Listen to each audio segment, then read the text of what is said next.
बिस्मिल्लाहिर्रहमानिर्रहीम। अस्सलाम वालेकुम वरहमतुल्लाहि वबरकातुहू।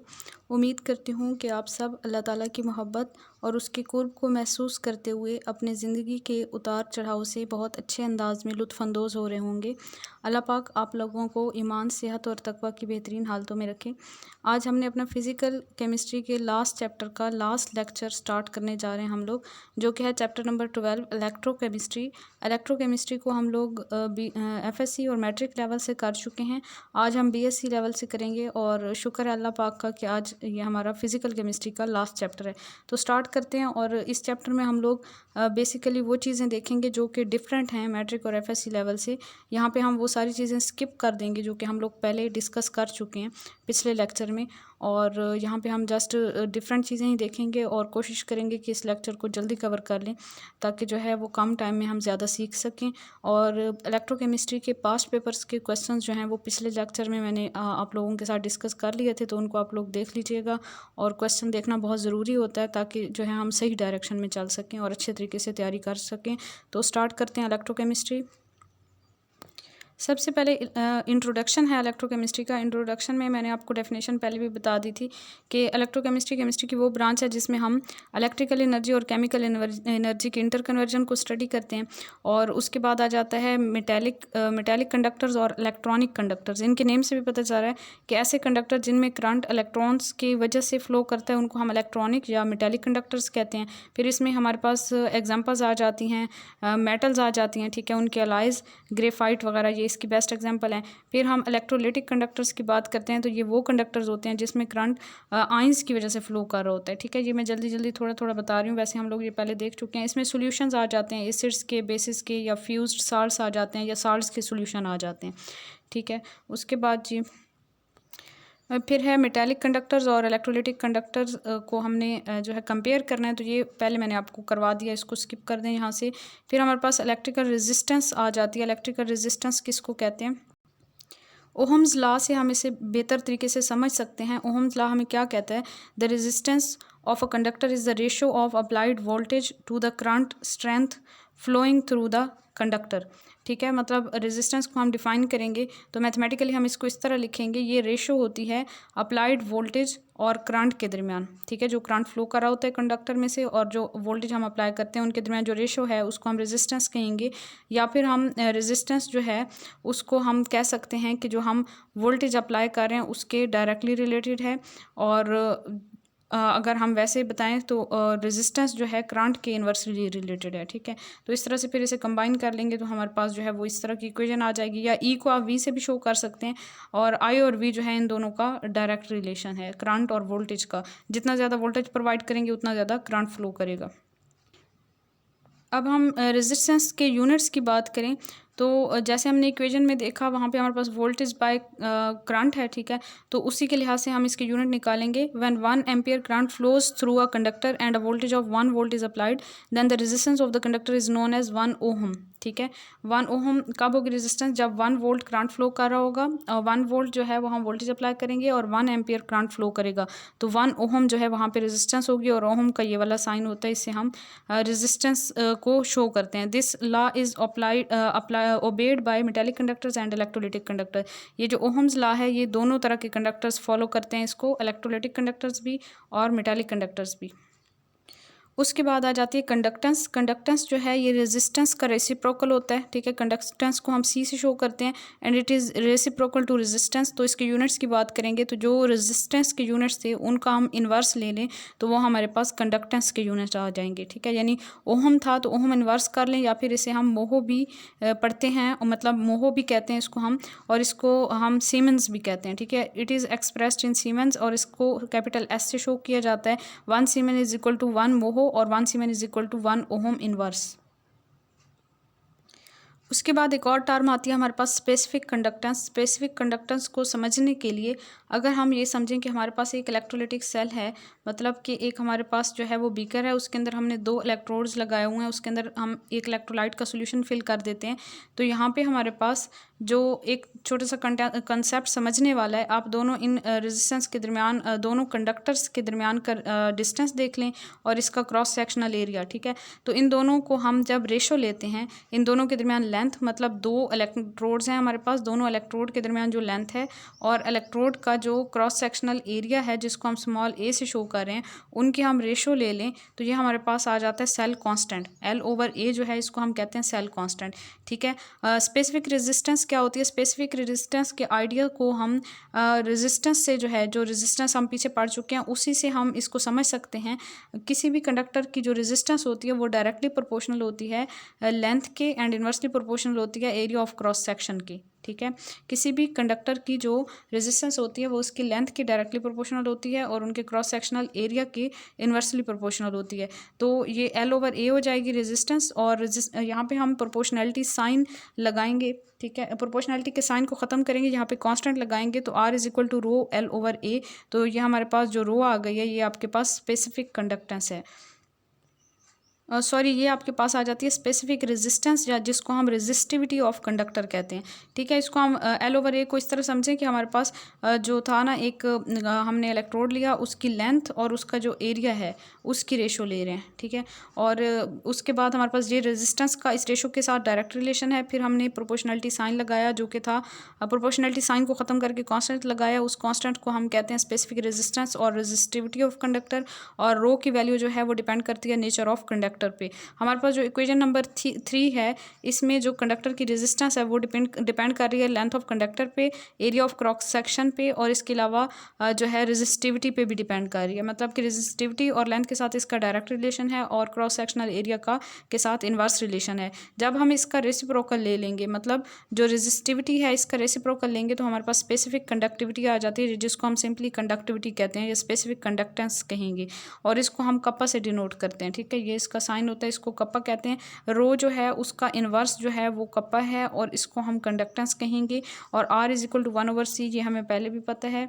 और यहाँ पे हम जो है वो पुट करेंगे वैल्यू, तो हमारे पास 1/C = 1/K डॉट 1/A आ जाएगा, और K = C L/A आ जाएगा। मतलब कि कंडक्टेंस के लिए हमारे पास ये वाली फाइनल इक्वेशन आ जाएगी। बेसिकली MCQs के पॉइंट ऑफ व्यू से आपने फाइनल इक्वेशंस, इनके रिलेशंस को याद रखना होता है। जैसे यहाँ पे आप रेजिस्टेंस और रेजिस्टिविटी का रिलेशन देखें, डायरेक्ट रिलेशन है, और कंडक्टेंस और कंडक्टिविटी का रिलेशन देखें, डायरेक्ट रिलेशन है। इसके अलावा लेंथ और क्रॉस सेक्शनल एरिया के साथ भी रिलेशन को याद रखिएगा। स्पेसिफिक कंडक्टेंस कप्पा जो है वो रिलेट करती है with conductance of substance C, और लेंथ के साथ भी उसका रिलेशन है, क्रॉस सेक्शनल एरिया के साथ भी रिलेशन है।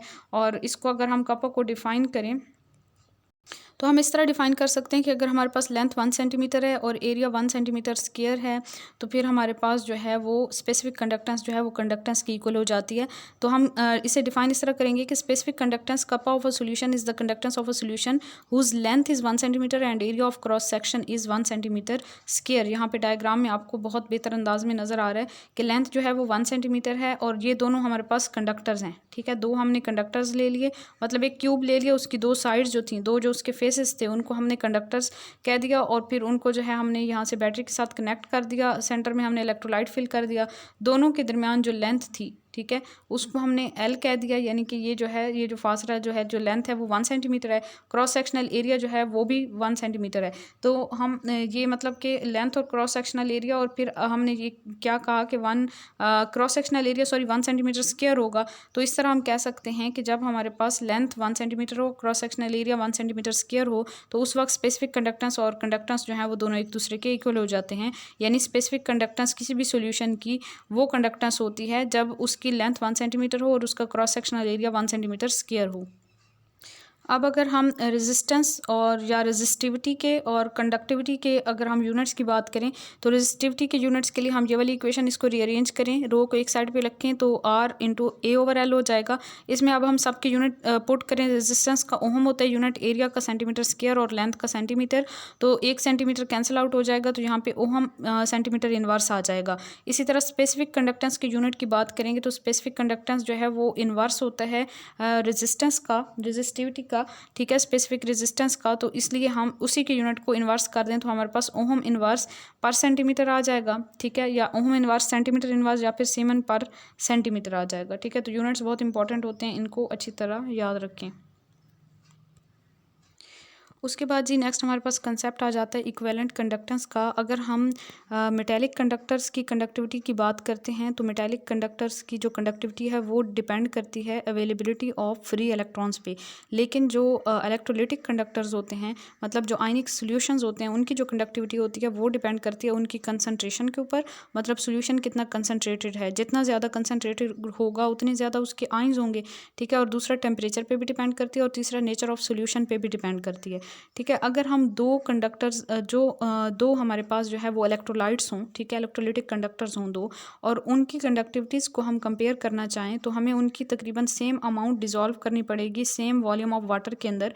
और इसके लिए हम क्या कर सकते हैं, हम 1 ग्राम इक्विवेलेंट इलेक्ट्रोलाइट को या फिर 1 मोल जो है वो इलेक्ट्रोलाइट का उसको हम वाटर में डिज़ोल्व कर सकते हैं, और वाटर की अमाउंट भी हमें सेम रखनी होगी, ठीक है। तो इक्विवेलेंट कंडक्टर्स को हम किस तरह डिफाइन कर सकते हैं। Equivalent conductance of an electrolyte is the conductance of all the ions produced from 1 gram equivalent of the electrolyte dissolved in V centimeter cube of solution when the distance between the electrodes is 1 centimeter and the area of electrode is so large that the whole of the solution is contained between them, ठीक है। Equivalent conductance को हमने किस तरह define किया कि equivalent conductance किसी भी इलेक्ट्रोलाइट की वो कंडक्टेंस होती है जब उसमें हमने उसका 1 ग्राम इक्विवेलेंट लिया और 1 ग्राम इक्विवेलेंट में जितने आयंस थे वो कंडक्टेंस शो करेंगे, और वॉल्यूम कितना होगा हमारे पास, वॉल्यूम इतना होगा कि उस वॉल्यूम में जो है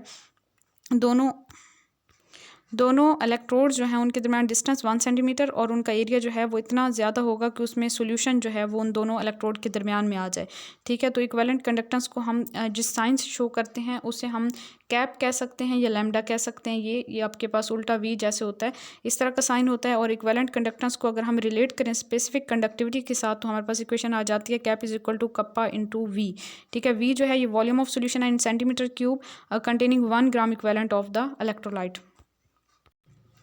उसके बाद हम ये ऊपर वाली इक्वेशन को अगर अपने माइंड में रखें, cap is equal to kappa into V, और इसमें वॉल्यूम की टर्म को हम कंसनट्रेशन की टर्म में कन्वर्ट करना चाहें तो हम ये कहेंगे कि अगर हमारे पास सी जो है वो कंसनट्रेशन है और उसके लिए वॉल्यूम जो है वो 1000 सेंटीमीटर क्यूब है, ठीक है। तो फिर हमारे पास अगर जो है सी की बजाय अगर हमारे पास जो है वो कंसनट्रेशन 1 ग्राम इक्विवेलेंट आ जाए, सी ग्राम इक्विवेलेंट की बजाय 1 ग्राम इक्विवेलेंट आ जाए, सी इज सिंपली हम कंसनट्रेशन को रिप्रेजेंट कर रहे हैं, ठीक है, सी से। और अगर हमारे पास 1 ग्राम इक्विवेलेंट हो तो फिर हमारे पास वॉल्यूम हो जाएगा 1000 ओवर सी सेंटीमीटर क्यूब, ठीक है। तो यहाँ पे जो है हम 1 ग्राम इक्विवेलेंट के लिए अगर वैल्यू पुट करेंगे तो ऊपर वाली इक्वेशन हमारे पास बन जाएगी cap is equal to kappa into 1000 by C, ठीक है। अब यहाँ पे हम बात करते हैं स्पेसिफिकली 1 ग्राम इक्विवेलेंट की। तो 1 ग्राम इक्विवेलेंट जब 1000 सेंटीमीटर क्यूब सोल्यूशन में हम मिक्स करते हैं तो हमारे पास वो एक नॉर्मल सोल्यूशन बन जाता है। मीन के ये जो 1000 ओवर सी है ये नॉर्मेलिटी को शो कर रहा है, मतलब 1 ग्राम इक्विवेलेंट के लिए हम नॉर्मेलिटी की टर्म यूज़ करते हैं। तो cap is equal to kappa into 1000 over normality, ये वाला फार्मूला हमारे पास आ जाएगा। और फिर हम यूनिट्स की बात करते हैं तो यूनिट्स हम यहाँ पे कप्पा के यूनिट्स लगा देंगे, और उसके बाद जो है ऊपर वॉल्यूम के सेंटीमीटर क्यूब और नीचे नॉर्मेलिटी में ग्राम इक्विवेलेंट, और फिर हमारे पास आ जाएगा ओहम, और ये सेंटीमीटर इन्वर्स था, ये सेंटीमीटर क्यूब था तो सेंटीमीटर स्क्वायर आ जाएगा यहाँ पे, और ये ग्राम इक्विवेलेंट इन्वर्स आ जाएगा क्योंकि ये बटे के नीचे था यहाँ पे। और फिर ओहम इन्वर्स जो है वो हमारे पास इक्वल होता है सीमन के siemens centimetre square gram equivalent inverse. तो हमारे पास फाइनली जो यूनिट आएंगे ohm inverse centimetre square gram equivalent inverse आ सकते हैं, या फिर हम कह सकते हैं siemens centimetre square gram equivalent inverse. तो ये हमारे पास दोनों यूनिट आपने याद रखने हैं, यानी कि ये वाला भी और ये वाला भी, दोनों लास्ट वाले यूनिट्स याद रखें। मोलर कंडक्टेंस की बात करते हैं। फिर इक्विवेलेंट कंडक्टेंस और मोलर कंडक्टेंस में जस्ट इतना सा डिफरेंस है कि वहाँ पे हम 1 ग्राम इक्विवेलेंट ले रहे होते हैं इलेक्ट्रोलाइट का, और यहाँ पे हम 1 मोल इलेक्ट्रोलाइट का लेंगे, और वॉल्यूम उसी तरह 20 सेंटीमीटर क्यूब होगा। डेफिनेशन इसीलिए सेम हो जाएगी, जस्ट जहाँ पे 1 ग्राम इक्विवेलेंट था वहाँ पे हम 1 मोल ले लेंगे, और हमारे पास जो है इसको रिप्रेजेंट करने के लिए हम कैप एम लिखते हैं। मोलर कंडक्टेंस को एम भी साथ में लिखेंगे इक्विवेलेंट कंडक्टेंस के लिए, या तो कैप ई लिखा जाता है या फिर जस्ट सिंपली कैप लिखा जाता है, मतलब लैम्डा लिखा जाता है जस्ट, और कुछ भी नहीं लिखा जाता। तो lambda M is equal to kappa into V आ जाएगा, और इसमें फिर उसी तरह हम वैल्यू पुट करेंगे वी की, तो हमारे पास आ जाएगा lambda M is equal to kappa into 1000 by C. और यहाँ पे हम मोलैरिटी की बात कर रहे हैं, 1 मोल की बात कर रहे हैं, तो कप्पा इंटू 1000 बाय मोलैरिटी आ जाएगा। और यूनिट्स फिर उसी तरह आ जाएंगे ohm inverse centimetre square mole inverse, जहाँ पे ग्राम इक्विवेलेंट इन्वर्स था वहाँ पे हमारे पास सिंपली मोल इन्वर्स आ जाएगा। उसके बाद है measurement of electrolytic conductance. Electrolytic conductance को हम रेजिस्टेंस से मेजर कर सकते हैं, क्योंकि हमें पता है कि इलेक्ट्रोलिटिक कंडक्टेंस और रेजिस्टेंस का आपस में इन्वर्स रिलेशन है, और रेजिस्टेंस को हम व्हीटस्टोन ब्रिज से मेजर करते हैं। याद रखिएगा, रेजिस्टेंस को हम व्हीटस्टोन ब्रिज मेथड से मेजर करते हैं।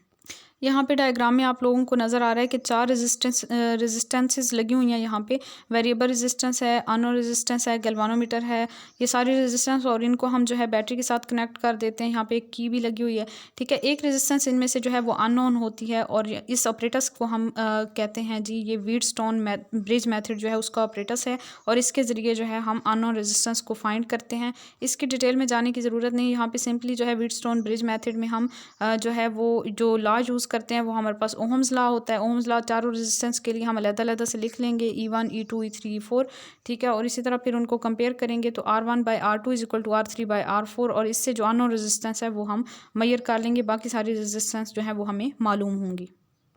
नेक्स्ट हमारे पास कॉन्सेप्ट आ जाता है कंडक्टिविटी सेल।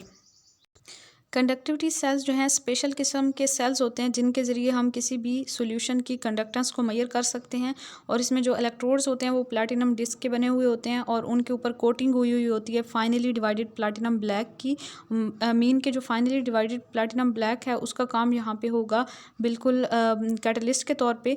और ग्लास ट्यूब जो है उसके अंदर मरकरी को फिल किया हुआ होता है, और फाइनली जो है उसके अंदर फिक्स किया हुआ होता है an ebonite cover of the cell. मतलब कि रबर टाइप मटेरियल होता है, उससे जो है उसे फिक्स किया हुआ होता है। मीन के इलेक्ट्रोड्स जो है वहाँ पे फिक्स रहते हैं, उनके दरमियान डिस्टेंस जो है ड्यूरिंग एक्सपेरिमेंट चेंज नहीं होता। और इसके ज़रिए हम वाटर की पोल्यूशन को भी चेक कर सकते हैं, ठीक है। वाटर की कंडक्टिविटी को मेजर करके वाटर पोल्यूशन का भी पता लगाया जा सकता है। ये डिफरेंट तरह के कंडक्टिविटी सेल्स हैं जो कि आपको डायग्राम में नज़र आ रहे हैं। और उसके बाद कॉन्टैक्ट जो होता है between platinum electrode is made by dipping the copper wires of the circuit, और वहाँ पे कॉपर वायर को भी मतलब कि कनेक्ट करके और सर्किट के साथ जोड़ा जाता है। और इसमें जो चीज़ें हैं वो याद रख लें, डिफरेंट शेप्स के होते हैं। ये प्लैटिनम इलेक्ट्रोड्स जो होते हैं वो लगे हुए होते हैं।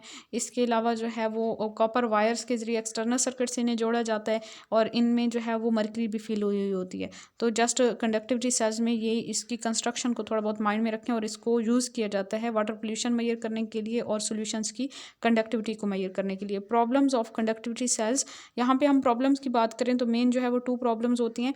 एक तो ये कि resistance changes due to polarisation की वजह से यहाँ पे रेजिस्टेंस चेंज हो जाती है, और दूसरा concentration of the solution changes, solution की कंसंट्रेशन भी चेंज हो जाती है। तो इन दोनों कॉम्प्लिकेशन से बचने के लिए यहाँ पे एसी करंट यूज़ किया जाता है इंस्टेड ऑफ डीसी करंट।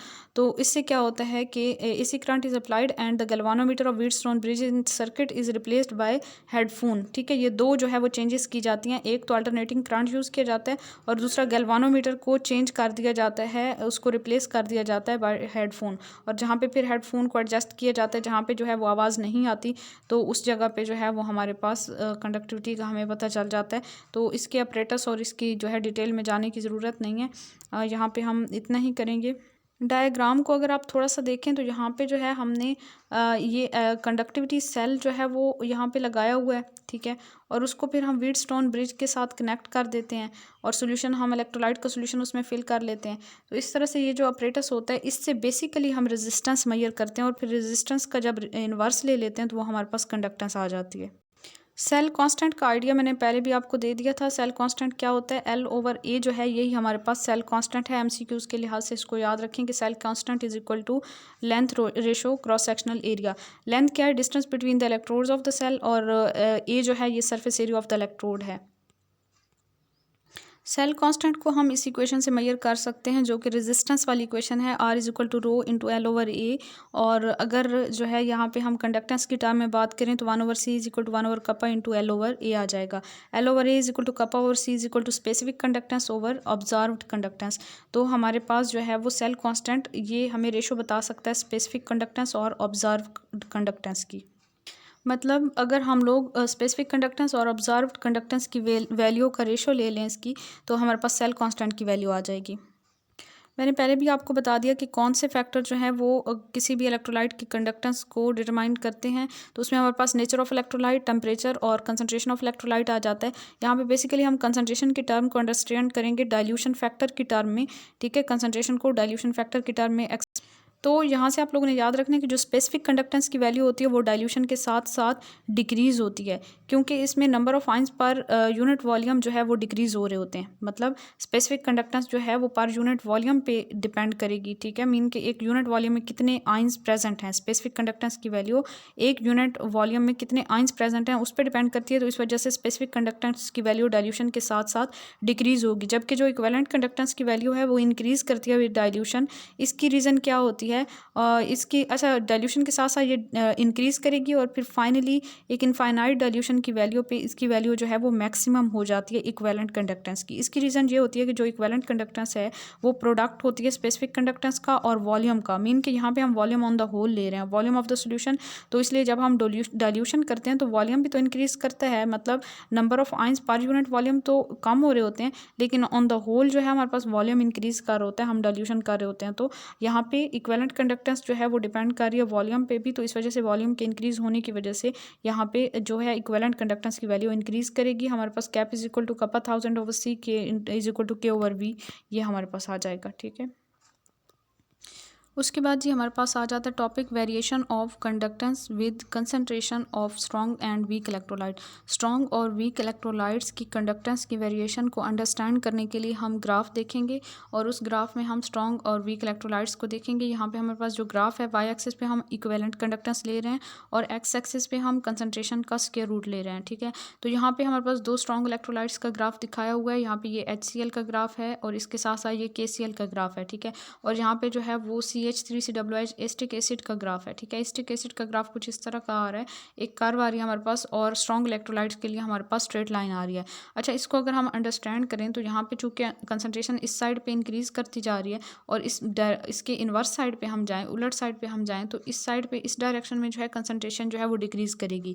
तो अगर हम स्ट्रॉन्ग इलेक्ट्रोलाइट की बात करते हैं तो स्ट्रॉन्ग इलेक्ट्रोलाइट की जैसे जैसे हम कंसनट्रेशन डिक्रीज़ कर रहे हैं, मीन जैसे जैसे हम डाइल्यूशन उसकी इंक्रीज़ कर रहे हैं, तो डाइल्यूशन के साथ साथ जो स्ट्रॉन्ग इलेक्ट्रोलाइट्स हैं उनकी इक्विवेलेंट कंडक्टेंस की वैल्यू इंक्रीज़ करती जाती है। और फिर अगर हम इस लाइन को एक्स्ट्रापोलेट कर दें, इस ग्राफ को एक्स्ट्रापोलेट कर दें, तो हमारे पास ये लाइन टच करेगी वाई एक्सिस पे और हमारे पास जो है वो ज़ीरो कंसनट्रेशन आ जाएगी, मीन कि इनफाइनाइट डाइल्यूशन आ जाएगी।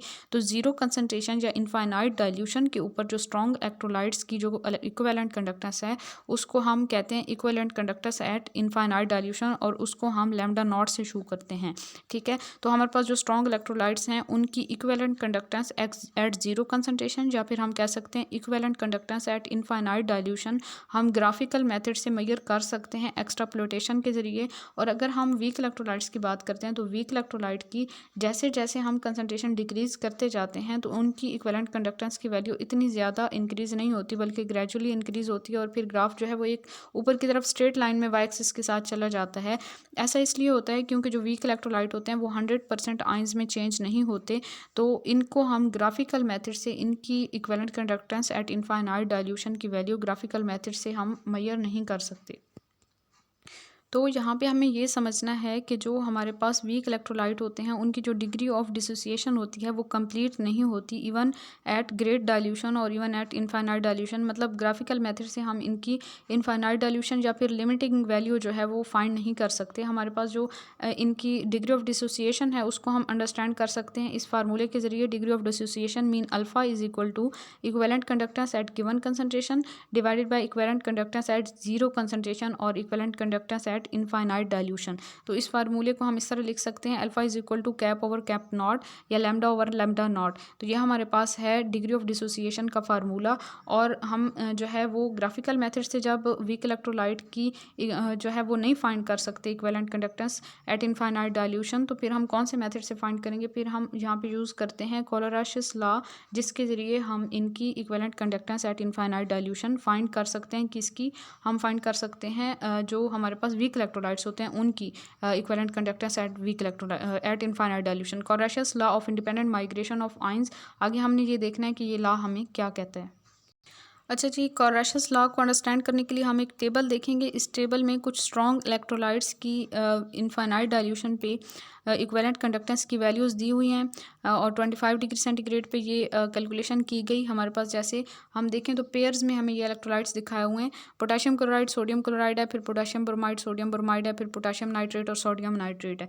यहाँ पे हर पेयर के अंदर हमने एनाइन को सेम रखा, ठीक है, यानी क्लोराइड आइन हमने रखा और यहाँ पे कैटाइन को चेंज किया। फिर हमारे पास एनाइन सेम है दोनों में, ब्रोमाइड और यहाँ पे जो है वो कैटाइन चेंज हुए हैं। फिर थर्ड पेयर में भी हमारे पास एनाइन सेम है और हमने कैटाइन चेंज किए हैं, ठीक है। तो इस केस में अगर हम ये देखें तो इनकी जो इक्विवेलेंट कंडक्टेंस की वैल्यू है इनफाइनाइट डाइल्यूशन पे, उसका जो डिफरेंस आ रहा है दोनों पेयर्स का वो 23.41 और इस केस में भी 23.41 और थर्ड केस में भी 23.41 आ रहा है। दूसरी तरफ अगर हम देखें तो हमने क्या किया, हमने फिर पेयर्स ले लिए स्ट्रॉन्ग इलेक्ट्रोलाइट के और इसमें हमने क्या किया, हमने अपने कैटाइन को सेम रखा है, पोटाशियम आयन रखा है और एनाइन को चेंज किया, ब्रोमाइड आयन और क्लोराइड आयन। फिर दूसरे में हमने सोडियम आयन रखा है और साथ में एनाइन चेंज किया है। तीसरे पेयर में हमने लिथियम आयन रखा है और साथ में हमने एनाइन को चेंज किया है। तो इन तीनों केसेस के अंदर जो डिफरेंस आ रहा है उनकी इक्विवेलेंट कंडक्टेंस की वैल्यू का एट इनफाइनाइट डाइल्यूशन, तो वो आ रहा है 2.06, 2.06 एंड 2.06। तो यहाँ से हम कोरेशियस लॉ की डेफिनेशन को अगर हम अंडरस्टैंड करें तो हमें ये समझ आ रही है कि इनफाइनाइट डाइल्यूशन जब हो जाती है, इनफाइनाइट डाइल्यूशन मीन कि हमने इतना ज़्यादा डाइल्यूट कर दिया अपना सोल्यूशन कि आइंस जो हैं उनका एक दूसरे के ऊपर इन्फ्लुएंस ख़त्म हो गया। अब जो है वो कैटाइन जो है वो एनाइन से अट्रैक्ट नहीं हो रहा, एनाइन कैटाइन से अट्रैक्ट नहीं हो रहा, एनाइन जो है वो एनाइन से रिपेल नहीं हो रहा और कैटाइन जो है वो कैटाइन से रिपेल नहीं हो रहा। मीन कि वो बिल्कुल ही फ्री हो गए, एक दूसरे की अट्रैक्शन और रिपल्शन से फ्री हो गए। तो उस वक्त जो आइंस होते हैं, चाहे वो कैटाइन है चाहे वो एनाइन है, वो इनफाइनाइट डाइल्यूशन के ऊपर आइंस जो हैं वो डेफिनेट कंट्रीब्यूशन करते हैं towards equivalent conductance of electrolyte irrespective of the nature of other ion with which it is associated. Mean के वो दूसरे आइन से जो है वो बिल्कुल ही आज़ाद हो जाते हैं और वो अपनी उनकी एक अलग अलग कंट्रीब्यूशन होती है टुवर्ड्स इक्विवेलेंट कंडक्टेंस। तो इस तरह से हम जो है एक फार्मूला लिखेंगे तो हमारे पास equivalent conductance at infinite dilution is equal to conductance, ये आपके पास जो है लैम्डा हम कैप से शो करेंगे ऑन द होल कंडक्टेंस को और लैम्डा से शो करेंगे हम कैटाइन और एनाइन की कंडक्टेंस को। तो ये हमारे पास जो लैम्डा नॉट सी है ये इक्विवेलेंट कंडक्टेंस ऑफ कैटाइन है एट इनफाइनाइट डाइल्यूशन और लैम्डा नॉट ए जो है वो इक्विवेलेंट कंडक्टेंस ऑफ एनाइन है एट इनफाइनाइट डाइल्यूशन। तो फाइनली हमारे पास ये फार्मूला आ जाता है कोरेशियस लॉ का, cap not is equal to lambda not C plus lambda not A, mean के दोनों जो कैटाइन और एनाइन है वो इंडिपेंडेंटली कंट्रीब्यूट कर रहे हैं टुवर्ड्स इक्विवेलेंट कंडक्टेंस। यहाँ पे हमने जो लैम्डा नॉट सी और लैम्डा नॉट ए देखा है इनको हम आयनिक कंडक्टेंसेस कहते हैं और ये लॉ जो है वो किसी भी डाइल्यूशन के लिए वैलिड हो सकता है और ज़्यादातर जो है हम इसे इनफाइनाइट डाइल्यूशन के लिए यूज़ करते हैं। अगर हम यहाँ पे एग्जांपल लेते हैं एक जनरल कंपाउंड की AXBY, तो उसके लिए हम एक फार्मूला बनाएंगे। पहले हम इक्वेशन लिख लें कि वो किस तरह से डिसोसिएट होगा आइंस में, वो वाला हमारा जो जनरल कंपाउंड है AXBY, तो ये चेंज होगा कैटाइन में XA power plus Y plus YB power minus X, ठीक है, ये कैटाइन और एनाइन होंगे इसके। तो इसके लिए हम कोरेशियस लॉ को एक जनरल वे में जब लिखेंगे तो lambda not is equal to X lambda not A plus Y lambda not B. तो ये जनरल इक्वेशन भी MCQs के लिए इंपॉर्टेंट हो सकती है और इस इक्वेशन को हम स्ट्रॉन्ग इलेक्ट्रोलाइट के लिए यूज़ कर सकते हैं। जैसे NaCl है उसके लिए हम यूज़ करें, BaCl2 है और AlCl3 है, तो इसके लिए इसी इक्वेशन के अकॉर्डिंग जो है हमने ये कोरेशियस लॉ की इक्वेशन 3 लिख ली है। ये तो हमने बात की थी इक्विवेलेंट कंडक्टेंस की। अगर हम मोलर कंडक्टेंस की बात करें तो जहाँ पे इक्विवेलेंट कंडक्टेंस था वहाँ पे हम मोलर कंडक्टेंस पुट कर देते हैं, यानी कि कैप नॉट था तो कैप नॉट M पुट कर देंगे तो हमारे पास Kohlrausch's law in term of molar conductance आ जाएगा, ठीक है। Molar conductivity of electrolyte at infinite dilution is the sum of the two values, one depending upon the cation and the other depending upon the anion. उसके बाद हम कोरेशियस law की applications की बात करें तो फर्स्ट ऑफ ऑल जो है हम वीक इलेक्ट्रोलाइट की कंडक्टेंस फाइंड कर सकते हैं, equivalent conductance at infinite dilution. वैसे तो हमने पीछे पढ़ा था कि वीक इलेक्ट्रोलाइट जो है उनकी equivalent conductance at infinite dilution को ग्राफिकल मेथड से मेजर करना डिफिकल्ट होता है, ग्राफिकल मेथड से हम मेजर कर ही नहीं सकते, तो उसके लिए हम कोरेशियस लॉ का सहारा लेते हैं। इसमें हमने थोड़ी सी जो है ना स्ट्रॉन्ग इलेक्ट्रोलाइट की हेल्प लेनी होती है और वहाँ से हमने एक इक्वेशन खुद से बनानी होती है और हमने अपने वीक इलेक्ट्रोलाइट की वैल्यू को निकालना निकालना होता है, वीक इलेक्ट्रोलाइट की जो इक्विवेलेंट कंडक्टेंस की वैल्यू है इनफाइनाइट डाइल्यूशन, उसको निकालना होता है। जैसे हम एसिटिक एसिड की बात करें तो एसिटिक एसिड जब अपने आयंस में डिसोसिएट होगा तो इस तरह से एनाइन और कैटाइन में चेंज होगा। अब हम स्ट्रॉन्ग इलेक्ट्रोलाइट की बात करें तो स्ट्रॉन्ग इलेक्ट्रोलाइट की तो चूंकि हम लोग ग्राफिकली फाइंड कर सकते हैं तो उसकी ग्राफिकल वैल्यू हमने वहाँ से देख लेनी है लिटरेचर में से। फिर हमने क्या करना है कि स्ट्रॉन्ग इलेक्ट्रोलाइट लेने हैं, एक हमने KCl लिया, एक CH3COO लिया और एक HCl लिया। तीनों जो हैं उनके आयंस की फॉर्म में उन्हें सेपरेट करके कोरेशस लॉ में हमने इन्हें लिख लिया। फिर हम इन इक्वेशन को इस तरह से रीअरेंज करेंगे कि हम जो है वो अपना वीक इलेक्ट्रोलाइट की वैल्यू जो है वो निकाल सकें। तो यहाँ पे हमने क्या किया, हमने इनको प्लस माइनस किया, मतलब जो हमारे पास था जो हमारे पास पोटाशियम स्टेट था उसकी जो कंडक्टेंस की वैल्यूज़ थी उनको हमने प्लस किया हाइड्रोक्लोरिक एसिड वाली यानी HCl वाली वैल्यू के साथ प्लस किया और उसमें से माइनस किया KCl की वैल्यू को। ठीक है, इस इक्वेशन को जब हम खोलेंगे तो यहाँ पे जो प्लस और माइनस के साइन वाले होंगे वो कैंसिल आउट हो जाएंगी सारी कंडक्टेंसेस। तो एंड पे जो है हमारे पास बच जाएगा, जो वैल्यू बच जाएगी वो हमारे पास एसिटिक एसिड की कंडक्टेंस की वैल्यू बच जाएगी। तो इन इंडिविजुअल आयंस की वैल्यू हमें पहले से पता होगी तो हम वैल्यू पुट करेंगे और फिर उसके बाद फाइनली जो है हम अपने वीक इलेक्ट्रोलाइट की वैल्यू फाइंड कर लेंगे। मतलब यहाँ पे अगर हम देखें तो हमारे पास ये माइनस का साइन ब्रैकेट के अंदर जब जाएगा तो यहाँ पे भी माइनस मल्टीप्लाई हो जाएगा ना, तो माइनस Cl नेगेटिव वाला प्लस Cl नेगेटिव से कैंसिल हो जाएगा, K पॉजिटिव वाला जो है इस K पॉजिटिव से कैंसिल हो जाएगा। तो अब हमारे पास आइन जो रह गया वो CH3COO नेगेटिव और ये H पॉजिटिव आइन। तो ये हमारे पास जो है वो वीक इलेक्ट्रोलाइट यानी एसिटिक एसिड जो है उसकी कंडक्टेंस के लिए हमारे पास इक्वेशन आ जाएगी। फिर वैल्यू पुट के हम करके हम यहाँ से उसकी वैल्यू निकाल लेंगे। दूसरी एप्लीकेशन है calculation of degree of dissociation of weak electrolyte. तो डिग्री ऑफ डिसोसिएशन का हमारे पास फार्मूला ये होता है, degree of dissociation alpha is equal to cap over cap not, या फिर हम मोलर कंडक्टेंस की टर्म में देखें तो cap M over cap not M। तो यहाँ पे हम वीक इलेक्ट्रोलाइट की बात करें तो वीक इलेक्ट्रोलाइट में हम एसिटिक एसिड, अमोनियम हाइड्रोक्साइड या ऑक्सैलिक एसिड वगैरह के लिए हम डिग्री ऑफ डिसोसिएशन की वैल्यू फाइंड कर सकते हैं। थर्ड एप्लीकेशन है हमारे पास calculation of solubility of sparingly soluble salts.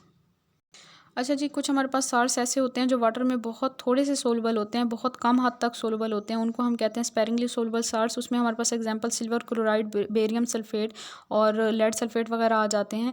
और इनकी सोलबिलिटी को किसी भी केमिकल मेथड से मेजर करना पॉसिबल नहीं होता, बहुत डिफिकल्ट होता है। तो इसीलिए हम कंडक्टिविटी मेजरिंग मेथड से जो है वो हम इसकी कैलकुलेशन कर सकते हैं सोलबिलिटी की। क्योंकि ये जो साल्ट हैं जब इनको डिज़ोल्व किया जाता है वाटर के अंदर तो बहुत कम हद तक ये अपने आइंस में चेंज होते हैं, बहुत कम हद तक डाइल्यूट होते हैं। तो इनके जो सोल्यूशन हैं उनको कंसिडर किया जाता है as infinitely dilute. Similarly as their solution are saturated, जब उनको सैचुरेट किया जाता है फिर उनकी जो कंसंट्रेशन होती है आइंस की इक्वल होती है टू देयर सोलबिलिटीज।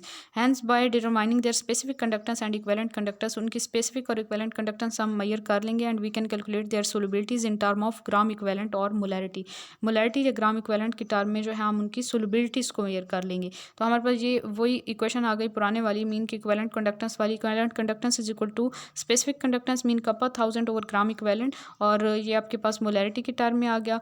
और यहाँ पे हम सोलबिलिटी इज इक्वल टू, ये सोलबिलिटी की इक्वल आ जाएगा, solubility is equal to kappa 1000 over, मतलब आपने रीअरेंज किया इसको इक्वेशन को, मोलैरिटी को आप दूसरी तरफ लेके आए तो ये आपके पास लैम्डा नॉट दूसरी तरफ आ जाएगा, डिवाइड हो जाएगा, और मोलैरिटी को हम सोलबिलिटी की टर्म में ले लेंगे। तो यहाँ से आप सोलबिलिटी की वैल्यू फाइंड कर सकते हैं। Lambda nought can be obtained by using Kohlrausch's law, और कोलोरेशस लॉ से हम लैम्डा नॉट की वैल्यू फाइंड कर सकते हैं। नेक्स्ट एप्लीकेशन है determination of solubility product. Solubility product को भी मेजर कर सकते हैं। The solubility product of sparingly soluble salts is the product of concentration of soluble ions. उनके जो आइंस हैं किसी भी कंपाउंड के जो कि स्पेरिंगली सोलबल है, उनके आइंस का प्रोडक्ट ले लें तो वो आपके पास सोलबिलिटी प्रोडक्ट कहलाता है, मतलब उनके आइंस की कंसंट्रेशन का product. When we know the solubility of the salt by the above method, जो कि हमने अभी पढ़ा यहाँ से, तो इस मेथड से जब हमें सोलबिलिटी का पता होगा तो फिर हम concentration of the soluble ions can be calculated easily, उनकी कंसंट्रेशन भी फाइंड कर लेंगे और इस तरह सोलबिलिटी प्रोडक्ट को इजीली निकाला जा सकता है। जी, कोलोरेशस लॉ के एप्लीकेशंस के बाद हमारे पास नेक्स्ट लॉ आ जाता है Faraday's laws of electrolysis. Faraday's के दो लॉज हैं, ठीक है, दोनों लॉज को हम वन बाय वन देखते हैं।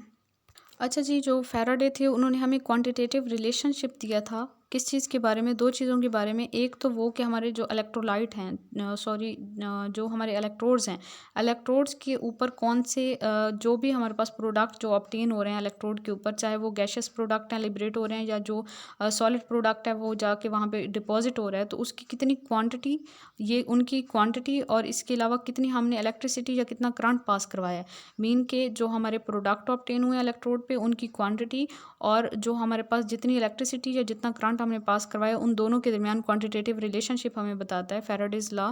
और फैराडेज फर्स्ट लॉ क्या कहता है, इस लॉ के अकॉर्डिंग जो मैस हमें ऑब्टेंड होता है किसी भी सब्सटेंस का किसी भी इलेक्ट्रोड के ऊपर, वो डायरेक्टली प्रोपोर्शनल होता है to quantity of electricity passed. Mean जितना ज़्यादा हम किसी इलेक्ट्रोलिटिक सेल में से करंट पास करवाएंगे उतने ही ज़्यादा हमें प्रोडक्ट मिलने के चांसेस हैं इलेक्ट्रोड के ऊपर। ठीक है, तो डब्ल्यू जो है वो मैस है हमारे पास उस सब्सटेंस का जो कि हमें इलेक्ट्रोड पे मिलेगा, और क्यू जो है इसको हम कह सकते हैं इलेक्ट्रिसिटी जो हम पास करवा रहे हैं। तो W is directly proportional with Q. फिर आप यहाँ पे कांस्टेंट लगाएंगे तो W is equal to Z Q हो जाएगा, और जी जो है इसको हम कहते हैं इलेक्ट्रोकेमिकल इक्विवेलेंट मैस। ठीक है, जी जो है इसको हम कहते हैं electrochemical equivalent mass of the substance deposited, और ये डिपेंड करता है नेचर ऑफ सब्सटेंस के ऊपर। और फिर हमारे पास हमें पता है कि quantity of electricity in Coulomb's is the product of the current in amperes and the time in second. जो क्वांटिटी होती है इलेक्ट्रिसिटी की वो कूलम्स की टर्म में अगर हम लें तो वो प्रोडक्ट होती है करंट का इन एम्पियर्स एंड टाइम का। तो ये हमारे पास इस तरह आ जाएगी इक्वेशन, या फिर हम करंट को सी से ना शो करें, यहाँ पे आई से भी शो कर सकते हैं, आई इंटू टी भी लिख सकते हैं। तो फाइनली हमारे पास इक्वेशन हो जाएगी मतलब क्यू की वैल्यू हम इस इक्वेशन में पुट करें, आई इंटू टी करें या सी इंटू टी करें, तो ये आपके पास आ जाएगा W is equal to G C T आ जाएगा, या फिर W is equal to G I T, मतलब करंट को अगर आप आई से शो करते हैं तो फिर इस तरह आ जाएगा। फिर जी की वैल्यू आप निकालें तो W is equal to C Z is equal to W over C multiply T, ये इक्वेशन आ जाएगी। और इसमें अगर हमारे पास सी जो है वो 1 एम्पियर है, यानी करंट आई जो है वो 1 एम्पियर है, टी जो है वो 1 सेकंड है, तो जी जो है वो डब्ल्यू के इक्वल हो जाता है। तो यहाँ पे हम इलेक्ट्रोकेमिकल इक्विवेलेंट मैस को इजीली डिफाइन कर सकते हैं। हम कहेंगे कि इलेक्ट्रोकेमिकल इक्विवेलेंट मैस जो है वो किसी भी सब्सटेंस का वो मैस होता है जब हमारे पास जो सब्सटेंस डिपॉजिट हो रहा है, जब जो डिपॉजिट हो रहा है इलेक्ट्रोड के ऊपर, किस वक्त, जब हमारे पास करंट जो था वो 1 एम्पियर था और वो 1 सेकंड के लिए पास करवाया गया। मीन इलेक्ट्रोलिटिक सेल हमने डिज़ाइन किया और यहाँ पे 2 इलेक्ट्रोड्स लिए, इनको हमने बैटरी के साथ कनेक्ट किया, और हमने क्या किया कि यहाँ पे कितना करंट पास करवाया 1 एम्पियर, और वो 1 सेकंड के लिए पास करवाया। तो इन इलेक्ट्रोड्स के ऊपर जो हमें प्रोडक्ट मिलेंगे उनका जो मैस मिलेगा उस मैस को हम जी कहेंगे। जी मीन के इलेक्ट्रोकेमिकल इक्विवेलेंट मैस। क्यों? क्योंकि हमने करंट 1 एम्पियर पास करवाया और 1 सेकंड के लिए पास करवाया, तो फिर जी जो है वो डब्ल्यू के इक्वल आया। तो इस तरह हमने इसको डिफाइन कर लिया। This quantity of electricity is 1 coulomb, so we can say that electrochemical equivalent mass is the mass of the substance deposited when 1 coulomb of electricity is passed. तो दूसरी वर्डिंग में हम ये कह सकते हैं कि 1 कूलम इलेक्ट्रिसिटी हम पास करवाएं तो फिर हमारे पास इलेक्ट्रोकेमिकल इक्विवेलेंट मास जो है वो अमाउंट होती है किसी भी सब्सटेंस की जिसको हम इलेक्ट्रोकेमिकल इक्विवेलेंट मास कहते हैं, जो हमें इलेक्ट्रोड पे हासिल होगी। Faraday as quantity of electricity की बात करें तो coulomb is the unit of electricity. ठीक है, 1 कूलम जो है 1 एम्पियर सेकंड की इक्वल होता है, और एक जो फैराडे है वो एक बिगर यूनिट है। 1 Faraday is equal to 96500 coulombs की इक्वल होता है। ठीक है, इसको अंडरस्टैंड करने के लिए अगर मैं आपको एक सिंपल सी एग्जांपल दूं कि जैसे हम कोई भी एलिमेंट ले लेते हैं, एक्स ले लेते हैं, और इसकी हमने रिडक्शन करवानी है, तो हम क्या करेंगे, इसमें इलेक्ट्रॉन की एडिशन करवाएंगे तो एक्स जो है वो रिड्यूस हो जाएगा। ठीक है, एक्स पॉजिटिव था लेट्स सपोज, और इसकी ये रिडक्शन हो गई। तो यहाँ पे हम जब इक्वेशंस लिखते हैं ना, तो हम केमिस्ट्री में जो है इक्वेशन के साथ 1 नहीं लिख रहे होते। अगर मैं यहाँ पे 1 लिख लूँ तो 1 का मतलब क्या है? 1 का मतलब ये है कि हमारे पास ये 1 जो है वो हमारे पास 1 मोल ले लें। ठीक है, पहले 1 इलेक्ट्रॉन की बात करें तो 1 इलेक्ट्रॉन से हमने इसकी रिडक्शन करवाई। तो अगर हम 1 इलेक्ट्रॉन की बजाय 1 मोल इस सब्सटेंस का लें, ये जो भी हमारे पास कैटायन है, जो भी स्पीशी है, उसका 1 मोल ले लें, और उसको रिड्यूस करवाने के लिए हमारे पास 1 इलेक्ट्रॉन नहीं बल्कि 1 मोल इलेक्ट्रॉन की ज़रूरत होगी। ठीक है, तो 1 इलेक्ट्रॉन जो होता है उसका चार्ज कितना होता है वो हम फर्स्ट ईयर केमिस्ट्री में मिल्कन-ज़ाइल ड्रॉप मेथड में पढ़ते हैं कि 1 इलेक्ट्रॉन जो होता है उसके ऊपर चार्ज होता है 1.602 into 10 power minus 19, 1.602 into 10 power minus 19 coulomb. ठीक है, ये होता है चार्ज। और इसके अलावा जो 1 मोल इलेक्ट्रॉन होंगे, ये तो एक इलेक्ट्रॉन के ऊपर चार्ज है। ठीक है, तो एक मोल इलेक्ट्रॉन के ऊपर कितना चार्ज होगा? एक मोल अगर हमारे पास इलेक्ट्रॉन होगा ना, तो उसमें नंबर ऑफ पार्टिकल्स कितने होंगे? एवोगैड्रोस नंबर के इक्वल होंगे। ठीक है, तो एक इलेक्ट्रॉन के चार्ज को आप एवोगैड्रोस नंबर से मल्टीप्लाई कर दें, यानी इस वैल्यू को 1.602 इंटू 10 पावर माइनस 19 को आप मल्टीप्लाई करेंगे 6.0, मतलब एवोगैड्रोस नंबर वाली वैल्यू से आप मल्टीप्लाई करेंगे यहाँ पे, तो फिर आपके पास जो फाइनली वैल्यू आएगी, दोनों वैल्यूज़ को जब हम मल्टीप्लाई करेंगे, ठीक है, तो हमारे पास जो आंसर आ जाता है ना, मतलब दोबारा थोड़ा सा एक्सप्लेन कर देती हूँ कि 1 इलेक्ट्रॉन का चार्ज जो था वो था 1.602 इन 10 पावर माइनस 19, 1.602 इंटू 10⁻⁻19 कूलम्स, और इसको हम एवोगैड्रोस नंबर से हम मल्टीप्लाई करेंगे, और एवोगैड्रोस नंबर जो है उसकी वैल्यू हमारे पास होती है 6.02 इंटू 10⁻23। ठीक है, तो इन दोनों को हम मल्टीप्लाई करेंगे। आप लोग मल्टीप्लाई करके देखिएगा 6.02 इंटू 10⁻23। ठीक है, पार्टिकल्स होते हैं 1 मोल में, इन दोनों को मल्टीप्लाई करेंगे तो आपके पास जो आंसर आ जाएगा ना वो आ जाएगा 96500 कूलम्स के बराबर तकरीबन।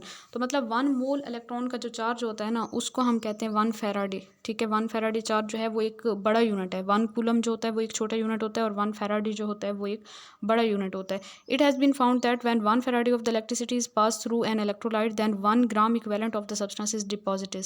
ठीक है, तो mass deposited by 1 Faraday is equal to 1 gram equivalent, mass deposited by 1 coulomb, तो 1 ग्राम इक्विवेलेंट को आप 96500 से यानी 1 फैराडे से डिवाइड करेंगे तो आपके पास इलेक्ट्रोकेमिकल इक्विवेलेंट मैस आ जाएगा।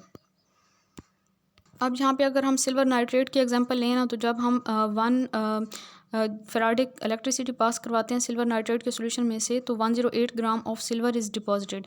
108 ग्राम जो सिल्वर के हैं वो उसका इक्विवेलेंट वेट है सिल्वर का, और उसका इलेक्ट्रोकेमिकल इक्विवेलेंट वेट कितना होगा, 108 को आप डिवाइड कर दें 96500 से, तो वो आपके पास इलेक्ट्रोकेमिकल इक्विवेलेंट वेट आ जाएगा जो कि 0.0011181 है।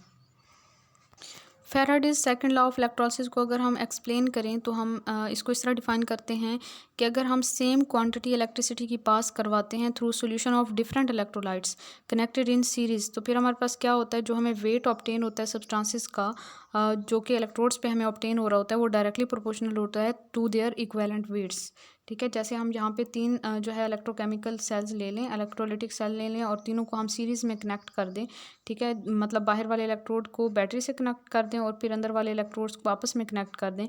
तो यहाँ पे हमारे पास ये सीरीज़ में 3 जो है वो इलेक्ट्रोलाइटिक सेल्स जो है वो कनेक्ट हो गए हैं। तो हम क्या कहते हैं कि जहाँ पे हमें जितने भी सब्सटेंसेस का वेट ऑब्टेन होता है वो उनके डायरेक्टली प्रोपोर्शनल होता है इक्विवेलेंट वेट के। In order to understand it, pass the same quantity of electricity through copper sulphate silver nitrate solution and which are connected in series, then weight of the copper is deposited। अच्छा, copper sulphate और silver nitrate वाले जो आपके पास solution हो उनको आप series में connect कर दें, और फिर आपके पास उनके अकॉर्डिंग इन दोनों सॉल्यूशन के अकॉर्डिंग ये वाली इक्वेशन आ जाएगी। वेट ऑफ कॉपर डिपॉजिटेड ये डायरेक्टली प्रोपोर्शनल होगा इक्विवेलेंट वेट ऑफ कॉपर के, और weight of silver deposited will be directly proportional to equivalent weight of copper.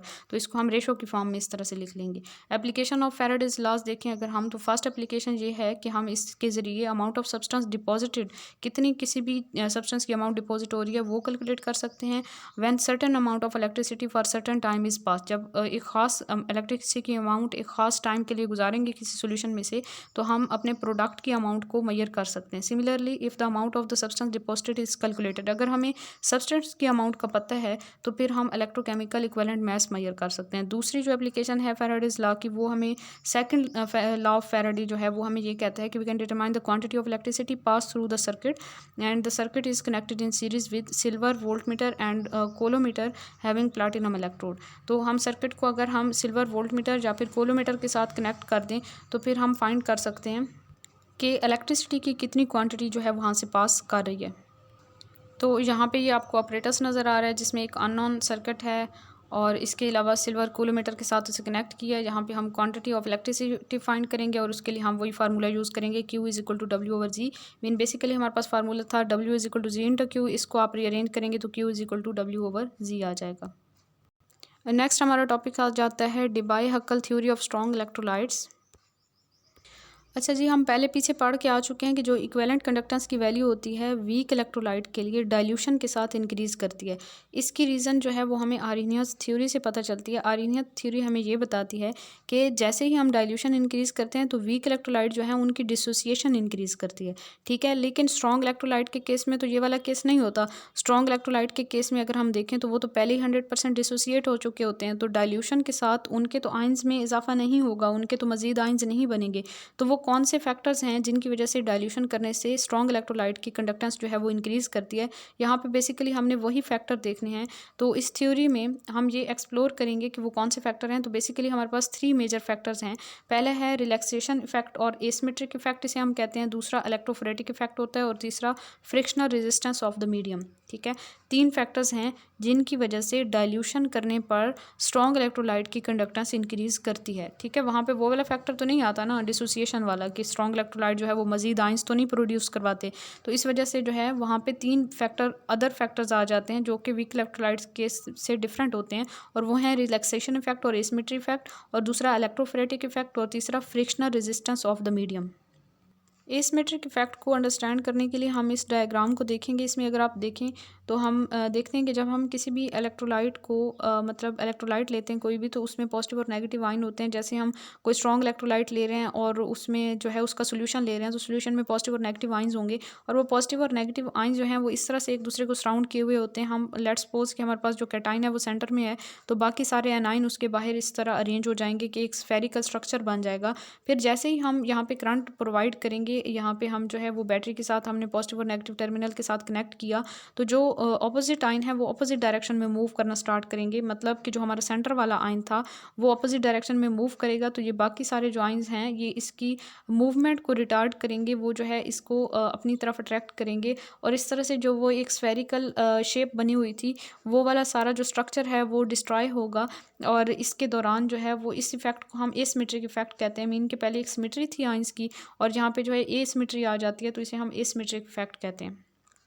और ये सारा अमल फ़ौरन नहीं हो रहा होता। पॉजिटिव आयन जो है वो इस डायरेक्शन में जा रहा है, नेगेटिव आयन दूसरी डायरेक्शन में मूव करना स्टार्ट कर देंगे।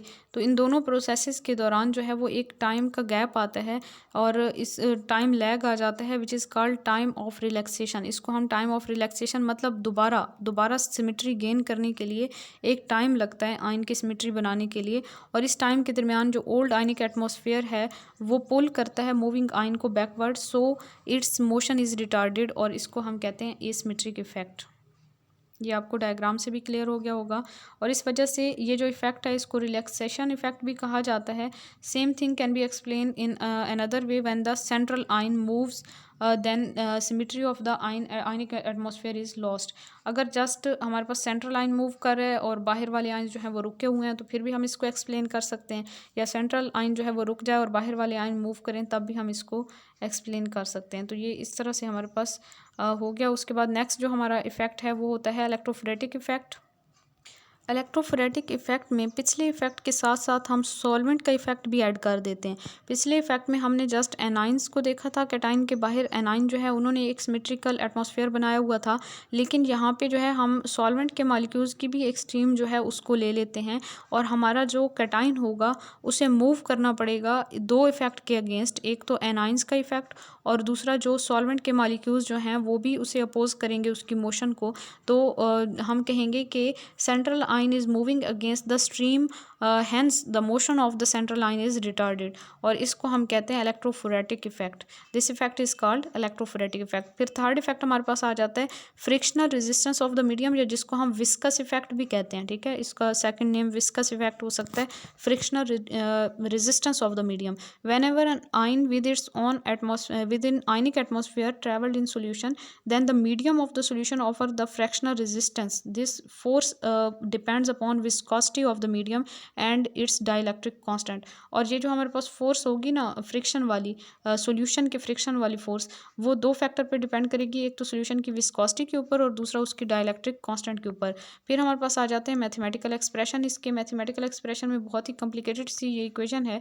इस इक्वेशन को आप लोग अपने माइंड में लाजमी रखिएगा। इसको डिबाई हकल ऑनसेगर इक्वेशन कहते हैं। ठीक है, इसको लाजमी माइंड में रखिए कि अगर कभी एमसीक्यूज में पूछ लिया जाए कि डिबाई हकल ऑनसेगर इक्वेशन कौन सी है, तो आपके माइंड में होना चाहिए कि cap is equal to cap not minus, फिर आपके पास ब्रैकेट के अंदर 82.4 बाई डी टी का पावर 1/2 आ जाएगी, और साथ में ईटा है, फिर प्लस 8.20 इंटू 10⁵, फिर बटे में डी टी पावर 3/2, और फिर आपके पास लेमडा नॉट आ जाता है। मल्टीप्लाई करके ब्रैकेट क्लोज करेंगे और आगे आपके पास कंसंट्रेशन का स्क्वायर रूट आ जाता है।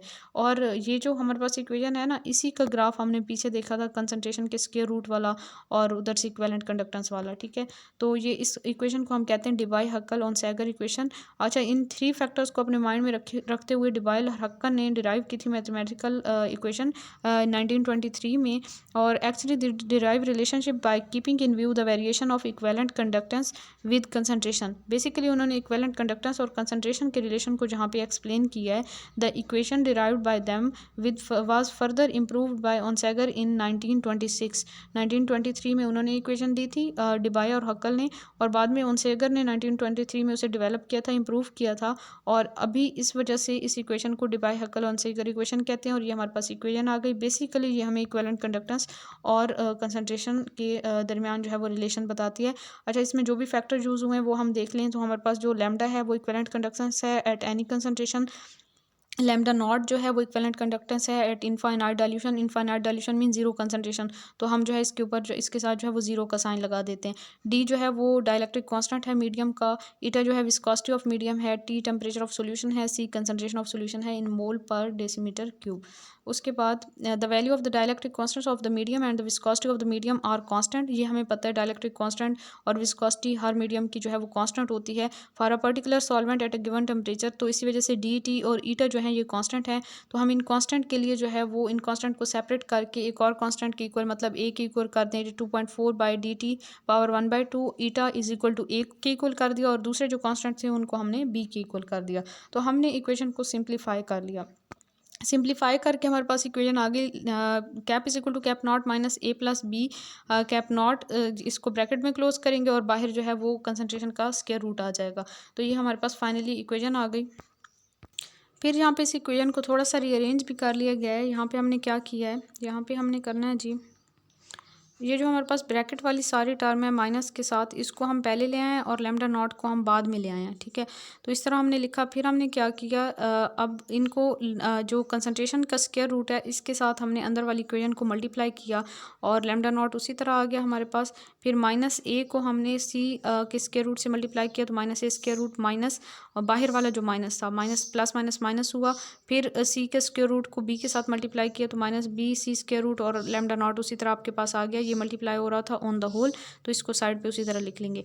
फिर हमने क्या किया, हमने ये सारी टर्म जो है इसको उठा के दूसरी तरफ लेके गया। ये माइनस के साथ थी, दूसरी तरफ जाके प्लस के साथ हो गई। ठीक है, तो ये प्लस के साथ ये सारी ऊपर वाली इक्वेशन आ गई और हम हमारी जो थी ये वाली वैल्यू इसके साथ ये वाली वैल्यू आ गई। मतलब इसको हम दूसरी तरफ लेके गए और लैम्डा को हम इक्वल की दूसरी साइड पे लेके आए हैं। तो लैम्डा नॉट को हमने वहीं रखा था, लैम्डा दूसरी तरफ आया तो लैम्डा नॉट माइनस लैम्डा हो गया। यहाँ पे चूंकि ये लैम्डा जो है वो प्लस के साथ है तो दूसरी तरफ जाके ये माइनस के साथ आ गया, और ये वाली टर्म सारी माइनस के साथ थी तो यहाँ पे आके प्लस के साथ आ गई। अब इसमें आपने याद रखना है कि जो लैम्डा की वैल्यू होती है ये हमेशा लैम्डा नॉट से कम होती है, found to be less than lambda not, क्योंकि लैम्डा नॉट जो है वो इनफाइनाइट डाइल्यूशन पे हम ले रहे हैं। तो इनफाइनाइट डाइल्यूशन पे तो हमेशा मैक्सिमम वैल्यू होगी। This is due to the both symmetry and electrophoretic asymmetric और इलेक्ट्रोफोरेटिक इफेक्ट की वजह से ऐसा होता है कि ये दोनों इनमें डिफरेंस आता है इनकी वैल्यू में। The first term in the bracket given by equation number 2, equation number 2 में जो फर्स्ट टर्म थी refer to electrophoretic effect and it is inversely proportional to the viscosity of the medium. ये बात भी याद रखने वाली है कि जो पहली टर्म जिसको हमने ए से शो कर दिया था वो इलेक्ट्रोफोरेटिक इफेक्ट को शो करती है और ये इन्वर्सली प्रोपोर्शनल है to the viscosity of the medium. और जो सेकंड टर्म है इक्वेशन नंबर 3 के अंदर वो मेजर करती है is the measure of the asymmetric effect, उससे हमें एसिमेट्रिक इफेक्ट का पता चलता है। ठीक है, solution is infinitely dilute then C approaches to zero and C is equal to zero. तो इक्वेशन नंबर 4 हमारे पास हो जाएगी जब सी की वैल्यू जीरो होगी। इक्वेशन नंबर 4 में सी की वैल्यू जीरो होगी तो ये सारी वैल्यू जीरो हो जाएगी। तो आपके पास lambda is equal to lambda nought, यानी कि equivalent conductance at any dilution is equal to equivalent conductance at infinite dilution. दोनों वैल्यूज जो हैं वो इक्वल हो जाती हैं जब हमारे पास कंसंट्रेशन की वैल्यू जीरो हो जाती है। It means that the factor A and B are responsible to create a difference between, यानी कि यहाँ पे डिफरेंस जो दोनों की वैल्यूज़ का डिफरेंस आ रहा था वो ए और बी फैक्टर की वजह से आ रहा था। Greater the value of this factor lesser is the value of equivalent conductance as compare to equivalent conductance as infinite dilution. तो ये सारी बातें बहुत इंपॉर्टेंट थी जो कि मैंने यहाँ पे आपको एक्सप्लेन की हैं। एक्सपेरिमेंटल वेरिफिकेशन आ जाती है उसके बाद, और एक्सपेरिमेंटल वेरिफिकेशन को करने की ज़रूरत नहीं है, इसको छोड़ दें। फिर हमारे पास आ जाता है experiment to demonstrate the migration of ions. Ions की माइग्रेशन को हम किस तरह से डेमोन्स्ट्रेट कर सकते हैं, यहाँ पे बेसिकली हमने मेन कॉन्सेप्ट थोड़ा सा देख लेना है। In order to investigate the movement of the ions under the influence of applied electric field we take up the arrangement as shown in the following diagram. यहाँ पे आपको डायग्राम में ये अरेंजमेंट नज़र आ रही है। इसमें हम क्या करते हैं, एक यू शेप्ड ट्यूब ली हमने और इसमें हमने फिल किया यू शेप ट्यूब ली and fill its lower portion with mixture of copper sulphate and potassium chromate. ठीक है, fill this solution in 5% solution of agar agar, allow this jelly to set and the solution of copper sulphate react with potassium chromate to give CuCr2O7 and the jelly is green is colour. Some charcoal is scattered over the green jelly to make the portion of the jelly distinctive. Potassium nitrate solution is prepared and allowed to set in agar agar. इस solution में फिर along with the jelly is put over the powder charcoal. Two electrodes are introduced in KNO3 solution and when the current is passed, then Cu2 positive ion having blue color seems moving toward the negative electrode. At the same time, yellow colored Cr2O7 to negative ions move toward the positive electrode and these two type of the ions develop the well definite boundaries with definite colours. तो यहाँ पे colour के difference की वजह से boundaries जो हैं वो क्रिएट हो जाती हैं। यहाँ पे अगर हम देखें तो हमने क्या किया, ए डायग्राम में अगर हम देखें तो यहाँ पे हम CuCr2O7 का सोल्यूशन जो है वो जेली में ग्रीन कलर का होगा नीचे, ठीक है, और ऊपर जो है वो चारकोल यहाँ पे स्प्रिंकल किया हुआ है।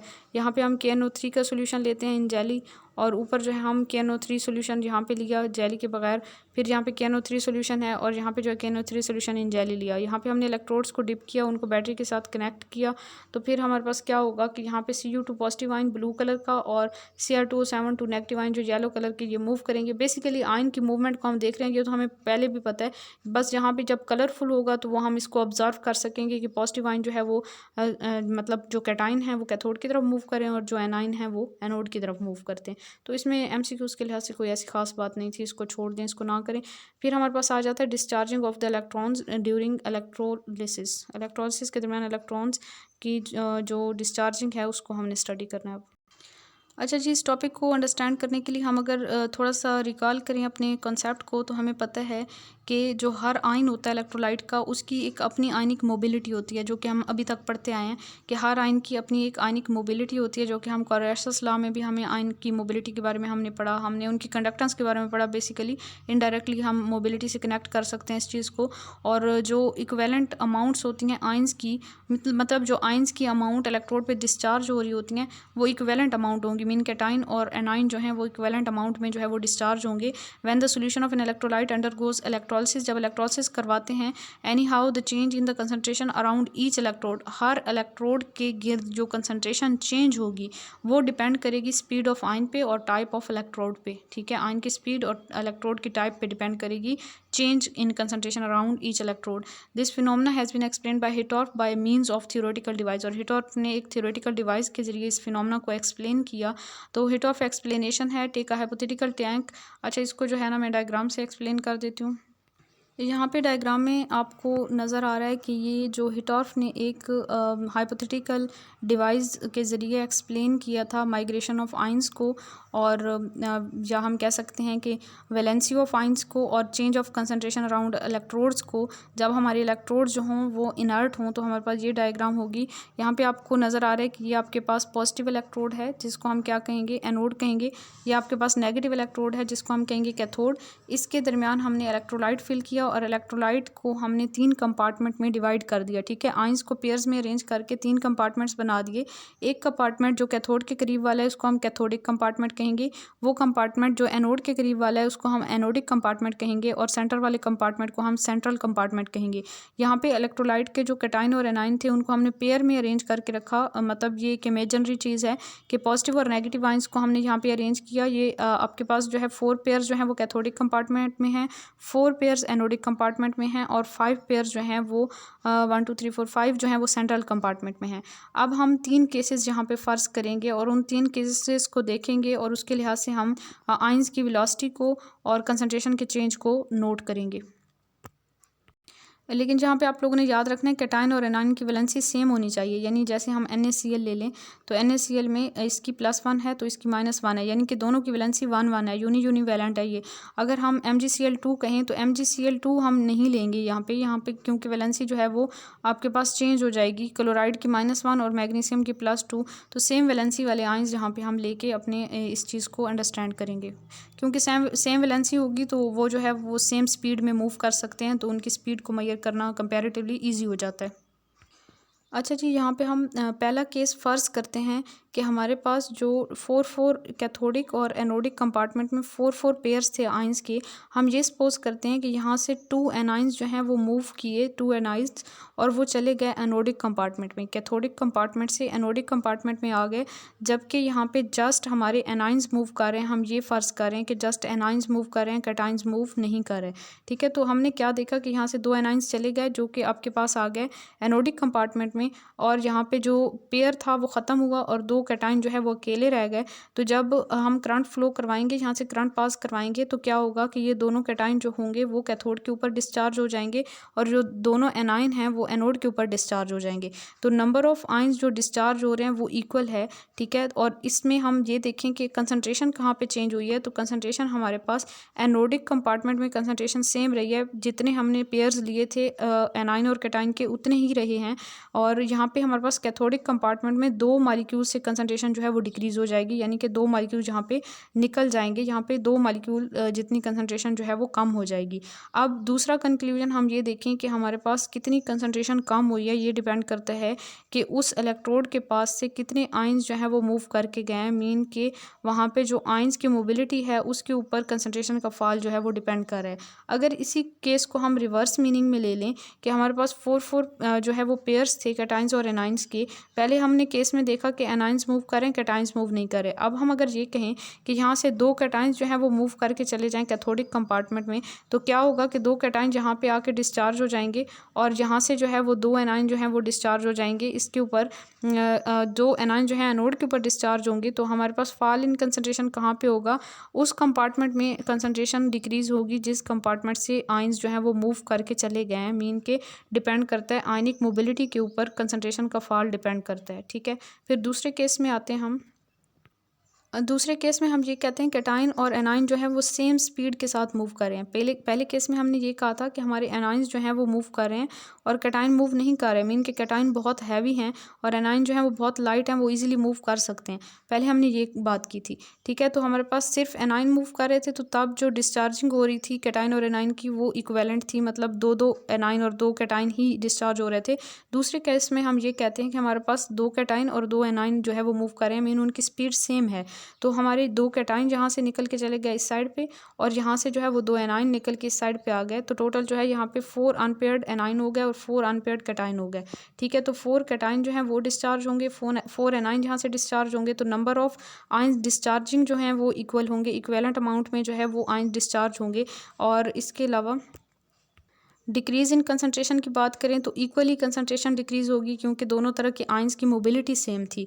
तो इस वजह से एनोडिक और कैथोडिक कंपार्टमेंट में जो डिक्रीज़ इन कंसंट्रेशन है वो 2-2 मॉलिक्यूल्स का होगा। अच्छा जी, अब तीसरा केस हम देखते हैं। तो तीसरे केस में हम ये कहते हैं कि हमारे जो कैटाइन हैं वो डबल स्पीड से मूव कर रहे हैं एज़ कम्पेयर टू एनाइन। मतलब यहाँ से 2 कैटाइन मूव करके जा रहे हैं और उधर से सिर्फ 1 एनाइन मूव करके जो है वो एनोडिक कंपार्टमेंट में आ रहा है, और कैथोडिक कंपार्टमेंट की तरफ 2 कैटाइन मूव करके जा रहे हैं। तो हमारे पास जो है ना कैटाइन की स्पीड डबल थी एनाइन की स्पीड से। तो इस केस में क्या हुआ, इस केस में जब हमारे पास कैटाइन की स्पीड डबल थी और एनाइन की स्पीड हाफ थी, तो हमारे पास जो कंसंट्रेशन का फॉल होगा वो एनोडिक कंपार्टमेंट में जो होगा वो ज़्यादा होगा और कैथोडिक कंपार्टमेंट में कम होगा, क्योंकि यहाँ से 2 कैटाइन मूव करके गए थे तो 2 मॉलिक्यूल यहाँ से कम हो जाएंगे। ठीक है, और यहाँ पे एनोडिक कंपार्टमेंट में से सिर्फ 1 एनाइन मूव करके गया था, तो यहाँ से 1 मॉलिक्यूल ओरिजिनल कंसंट्रेशन की निस्बत 1 मॉलिक्यूल जो होगा वो कम होगा। मतलब फॉल इन कंसंट्रेशन होगा जस्ट 1 मॉलिक्यूल और यहाँ पे 2 मॉलिक्यूल्स जितनी कंसंट्रेशन जो है वो फॉल होगी। लेकिन नंबर ऑफ आयन डिस्चार्ज आप देखें तो इस केस में भी सेम है, 3 जो है कैटाइंस डिस्चार्ज होंगे और 3 एनाइन डिस्चार्ज होंगे। सारे केसेस में हम बात करें तो एनाइंस और कैटाइंस की डिस्चार्जिंग की बात करें तो इक्वल अमाउंट में एनाइन और कैटाइन डिस्चार्ज हो रहे हैं तीनों केसेस में।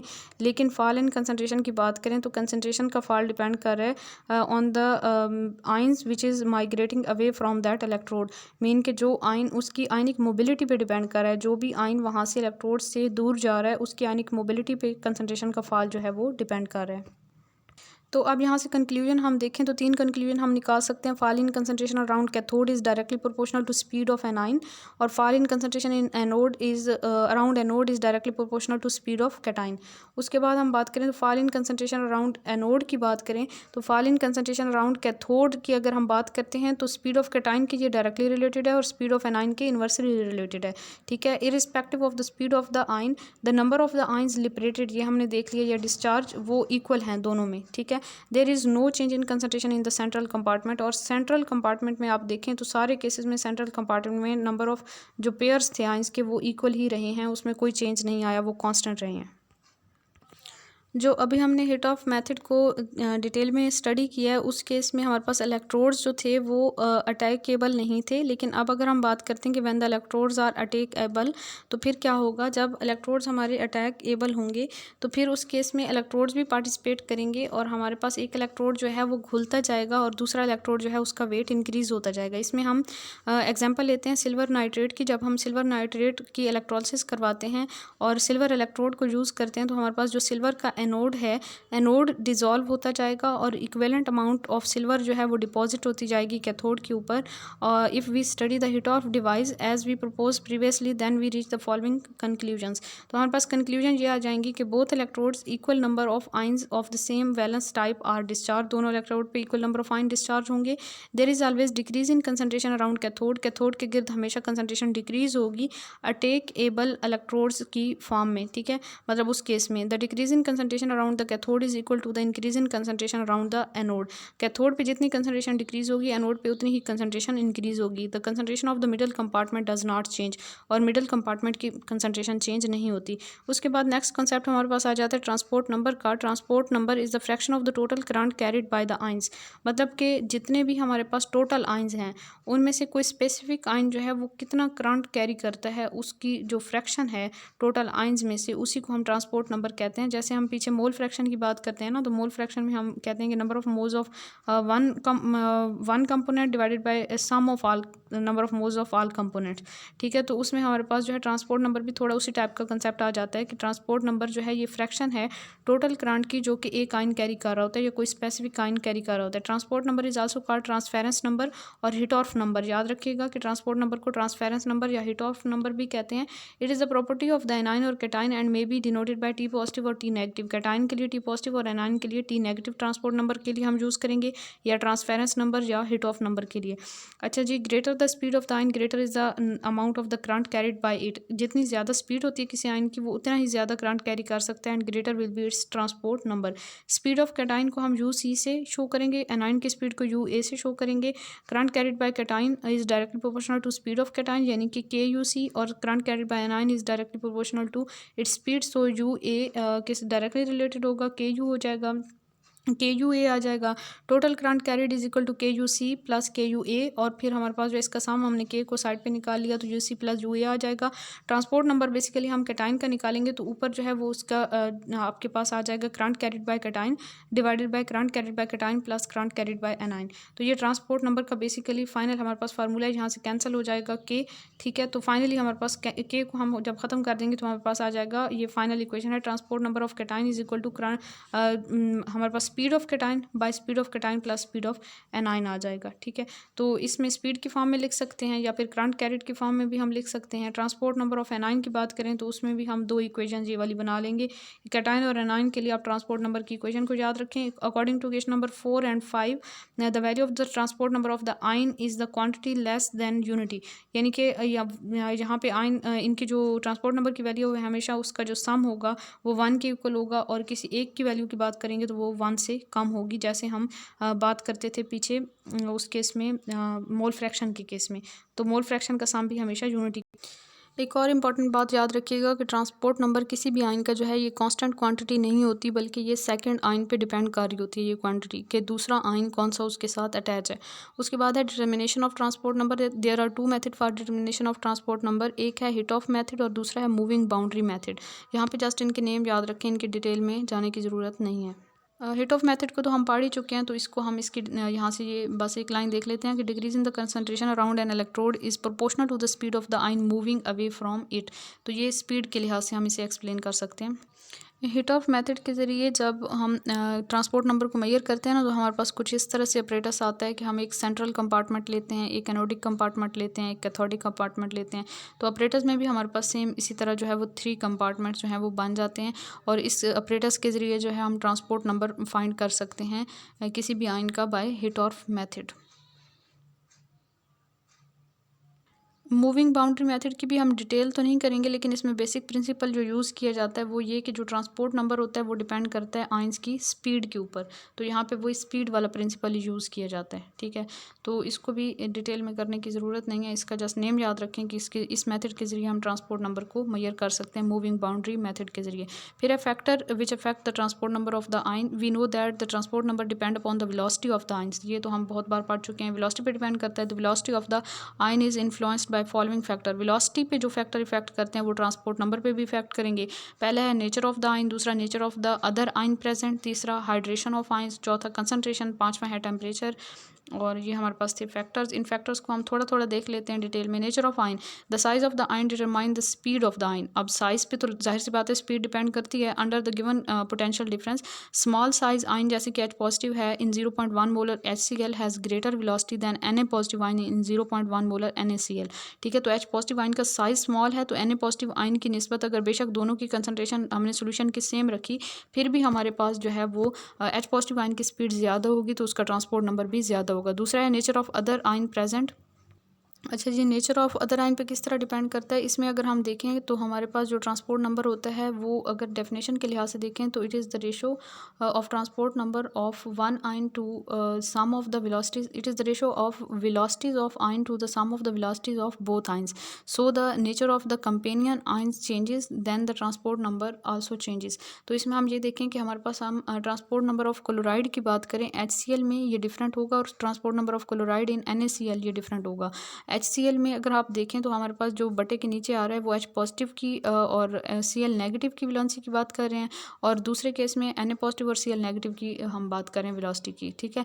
तो H पॉजिटिव और Na पॉजिटिव दोनों में डिफरेंस है, हमने ऊपर भी देख लिया। इनके साइज़ के लिहाज से इनकी जो मोबिलिटी होती है वो डिफरेंस होती है। So the transport number are different due to greater value of H positive than Na positive.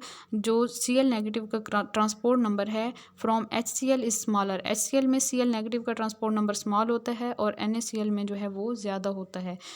उसके बाद हमारे पास आ जाता है hydration of ions. Greater the possibility of hydration of particular ion, lesser is the velocity of the ion. Hydration जितनी ज़्यादा होगी, कोई आयन जितना ज़्यादा जो है वो हाइड्रेटेड होगा, उतनी कम उसकी वेलोसिटी होगी। वेलोसिटी कम होगी तो ट्रांसपोर्ट नंबर भी कम होगा। फॉर एग्जांपल लिथियम आयन की बात करते हैं ना, Li पॉजिटिव आयन, तो इसकी जो है वो स्मॉलर साइज़ होता है इसका than Na positive ion. So we expect that, हम ये हमारी एक्सपेक्टेशन ये होती है कि Li पॉजिटिव चूँकि Na पॉजिटिव से स्मॉल है तो इसकी वेलोसिटी जो है वो ज़्यादा होनी चाहिए, इसका ट्रांसपोर्ट नंबर ज़्यादा होना चाहिए, ठीक है। लेकिन ऐसा नहीं होता, एक्चुअली ऐसा क्यों नहीं होता, इसकी रीज़न ये है कि Li पॉजिटिव आयन जो है ये मोर हाइड्रेटेड है than Na positive ion. Li positive ion जो है वो ज़्यादा हाइड्रेटेड होने की वजह से इसका ट्रांसपोर्ट नंबर जो होता है वो कम होता है, क्योंकि इसकी चार्ज डेंसिटी ज़्यादा होती है, इस वजह से इसकी हाइड्रेशन ज़्यादा होती है। फिर है concentration. When the concentration of the solution changes then the transport number of the ion changes. जब कंसंट्रेशन चेंज करते हैं तो ट्रांसपोर्ट नंबर भी चेंज होता है, but it is observe that changes are very small. इसमें बहुत कम चेंज होते हैं। Mostly it is observe that the transport number falls down with the increase of concentration. Concentration increase करते हैं तो आयंस के आपस में इंट्रैक्शन बढ़ जाती है। इंट्रैक्शन बढ़ेगी तो उनकी मूवमेंट जो है वो कम हो जाएगी, तो जिसकी वजह से ट्रांसपोर्ट नंबर भी कम हो जाता है। टेम्परेचर की बात करें, the increase in temperature increases the transport number. It is observe that with increasing temperature the ions tend to approach a transport number value 0.5। Temperature increase करने से ट्रांसपोर्ट नंबर की वैल्यू तकरीबन 0.5 तक आ जाती है। It means that equal fraction of the current is carried by cation and anion, यानी कि total उनका जो सम की वैल्यू होती है वो 1 की इक्वल होती है ना, यूनिटी के। Transport number of cation plus transport number of anion is equal to 1 होता है। तो 0.5 जो है कैटायन की, 0.5 जो है वो एनायन की आ गई, तो दोनों जो है वो इक्वली करंट कैरी करेंगे। It is transport number. अच्छा, उसके बाद है if the transport number is less than 0.5 at ordinary temperature then it increases with increase in temperature। लेकिन शर्त ये है कि 0.5 से अगर कम है वैल्यू ट्रांसपोर्ट नंबर की किसी आयन की तो फिर टेम्परेचर इंक्रीज़ करने से उसकी वैल्यू इंक्रीज़ होगी। लेकिन अगर ट्रांसपोर्ट नंबर की वैल्यू 0.5 से ज़्यादा है ऑर्डिनरी टेम्परेचर पे तो फिर जो है it approaches 0.5 with the increase of temperature. Temperature increase करेंगे तो उसकी डिक्रीज़ होकर 0.5 पे आ जाएगी। तो ये कॉन्सेप्ट याद रखना है, बहुत इंपॉर्टेंट है MCQs के लिहाज से। फिर हमारे पास आ जाता है इलेक्ट्रोकेमिकल सेल्स। इलेक्ट्रोकेमिकल सेल्स को हम यहाँ पे स्टडी नहीं करेंगे क्योंकि हम इनको डिटेल में देख चुके हैं। उसके बाद इलेक्ट्रोकेमिकल सेल्स के बाद हमारे पास इलेक्ट्रोकेमिकल सेल्स और इलेक्ट्रोलिटिक सेल्स में डिफरेंस आ जाता है। ये डिफरेंस भी हम पढ़ चुके हैं, लेकिन एक पॉइंट मैंने यहाँ पे मार्क किया था ये वाला कि जो इलेक्ट्रोकेमिकल सेल है यानी कि गैल्वानिक सेल जो होता है we can set up 2 electrodes in the solutions of the same और डिफरेंट इलेक्ट्रोलाइट्स। और जो हमारे पास इलेक्ट्रोलिटिक सेल होता है the 2 electrodes are set up in same electrolyte. एक ये डिफरेंस था जो कि वहाँ पे नहीं था, तो ये मैंने यहाँ पे मार्क कर दिया था कि यहाँ से इसको देख लेंगे। उसके बाद हमारे पास इलेक्ट्रोमोटिव फोर्स है, the force which causes the flow of the electrons from one electrode to other and result in the flow of the current is called electromotive force और EMF ऑफ द सेल। इसको electromotive force of the cell कहते हैं। ठीक है, तो ये भी simple सी बात थी जो आप पहले भी जानते हैं। उसके बाद नेक्स्ट हम देखें तो ऑक्सीडेशन पोटेंशियल, रिडक्शन पोटेंशियल, ये सारी चीज़ें आपको पता हैं। Cell potential is absolute value of electrode potential available. Absolute value तो हम मेजर ही नहीं कर सकते किसी भी इलेक्ट्रोड के पोटेंशियल की। इसको हमेशा जो है हम स्टैंडर्ड इलेक्ट्रोड के रिस्पेक्ट में ही मेजर करते हैं। ठीक है, और उसके बाद नेक्स्ट हमारे पास आ जाता है जी, उसके बाद नेक्स्ट आ जाता है source of EMF in galvanic cell आ जाता है। Why there is oxidation at one electrode and reduction at another electrode. इसका आंसर देख लें, when a metal rod is dipped in its own solution. ठीक है, जब हम मेटल रोड को किसी अपने ही सोल्यूशन में डिप्ट करते हैं उसके आइंस के, तो वहाँ पे ऑक्सीडेशन और रिडक्शन के चांसेस क्यों होते हैं। तो नर्स ने 1889 में इसका आंसर हमें दिया था, एक थ्योरी पेश की थी और इस फिनोमेना को एक्सप्लेन किया था कि किसी भी इलेक्ट्रोड को उसके आइंस के सोल्यूशन में जब डिप किया जाता है तो उसकी ऑक्सीडेशन या रिडक्शन क्यों होती है। तो यहाँ पे डायग्राम 17 में दिखाया गया है कि एक मेटल M जो है उसको डिप किया गया solution of its own ion M positive. जो उसके आइंस थे there are 2 tendencies which are operative in the solution. पहली टेंडेंसी है tendency for the metal atom to ionize and go into solution in the form of the M positive ions and this is called solution pressure of the metal. इसको solution pressure कहते हैं, मतलब कि electrode की surface के ऊपर से ions का सोल्यूशन के अंदर आ जाना, अपने इलेक्ट्रॉन को सरफेस पे छोड़ के आना। ठीक है, जैसे हम वो जिंक कॉपर सेल में देखते थे तो जिंक की ऑक्सीडेशन हो जाती है। ठीक है, तो दूसरी टेंडेंसी ये है tendency of the ions in the solution to give up their charge and to become metal atom on the metal surface.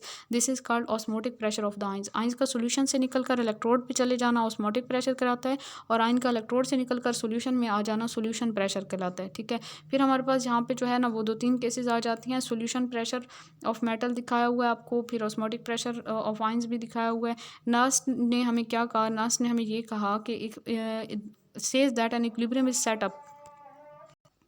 अच्छा जी, Nernst says that an equilibrium is set up instantly between this 2 tendencies. एक जो solution pressure है और osmotic pressure है, उन दोनों के दरमियान जो है वो एक इक्विलिब्रियम डेवलप हो जाएगा। If any one of the tendencies is dominant then the metal and the solution will take on different potential. तो फिर वहाँ पे पोटेंशियल का डिफरेंस आ जाता है। फिर यहाँ पे हमारे पास 2 केसेस बन जाएंगे। If the solution pressure exceeds the osmotic pressure of the ions in the solution then the metal atoms goes to the solution and the electrodes are deposited at the rod. तो M is equal to M positive plus 1 electron and if the solution pressure is less than the osmotic pressure of the ions then the M positive ions go to the metal rod and rod becomes positive. तो M positive plus electron is equal to M neutral.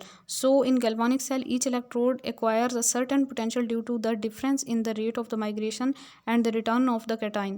It depends upon the nature of the metal and the concentration of the solution that which sign and the value of the potential is developed. If both the metals have the same tendency to be ionized, then each electrode will have the same number of the free electrons and there will be no difference of potential and there will be no flow of electrons. ठीक है, anyhow if there is difference of the potential it will cause a current to flow from electrode at higher potential to one at lower potential and this difference of potential is called EMF of the cell. तो यहाँ से हमें EMF of cell का भी पता चल गया। उसके बाद हमारे पास आ जाता है difference between reversible and irreversible cells. तो इसको भी हम लोग पहले देख चुके हैं। ठीक है, यहाँ पे जस्ट एग्जांपल देख लें। रिवर्सिबल सेल में Daniell cell, lead storage batteries, fuel cells आ जाते हैं, इन सबको हम डिस्कस कर चुके हैं। इरिवर्सिबल सेल में ड्राई सेल आ जाता है, बहुत बेस्ट एग्जाम्पल है। फिर स्टैंडर्ड हाइड्रोजन इलेक्ट्रोड है, इसको भी हम मैट्रिक एफएससी वाले लेक्चर में देख चुके हैं। स्टैंडर्ड हाइड्रोजन इलेक्ट्रोड जो है इसकी आप अगर डायग्राम देखें तो वहाँ पे मैं आपको डायग्राम नहीं बता सकी थी। ये SHE की स्टैंडर्ड हाइड्रोजन इलेक्ट्रोड की डायग्राम है। इसमें हमने जो है वो एक इस तरह से बीकर ले लें और इसके अंदर जो है हमने यहाँ पे जो है ये प्लाटिनम की फॉइल ली हुई होती है जिसके ऊपर प्लाटिनम ब्लैक की कोटिंग की हुई होती है। फिर यहाँ पे मरकरी फिल की हुई होती है और ये ट्यूब जो है इसके बाहर ये वाली एक वायर जो है कॉपर की वायर बाहर जा रही होती है।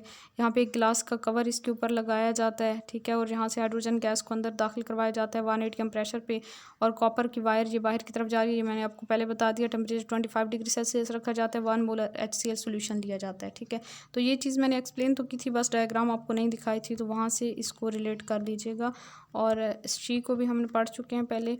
और इसके अलावा आगे जो टॉपिक्स हैं ये determination of standard electrode potential of copper electrode और ये सारा कुछ हम पढ़ चुके हैं। यहाँ पे हम हम वेस्टर्न स्टैंडर्ड सेल देखें तो वेस्टर्न स्टैंडर्ड सेल जो है ये mercury cadmium made up of mercury cadmium and mercurous sulphide और कैडमियम सल्फाइड से बना हुआ होता है। मरकरी कैडमियम मर्क्यूरस सल्फाइड और कैडमियम सल्फाइड से बना हुआ होता है।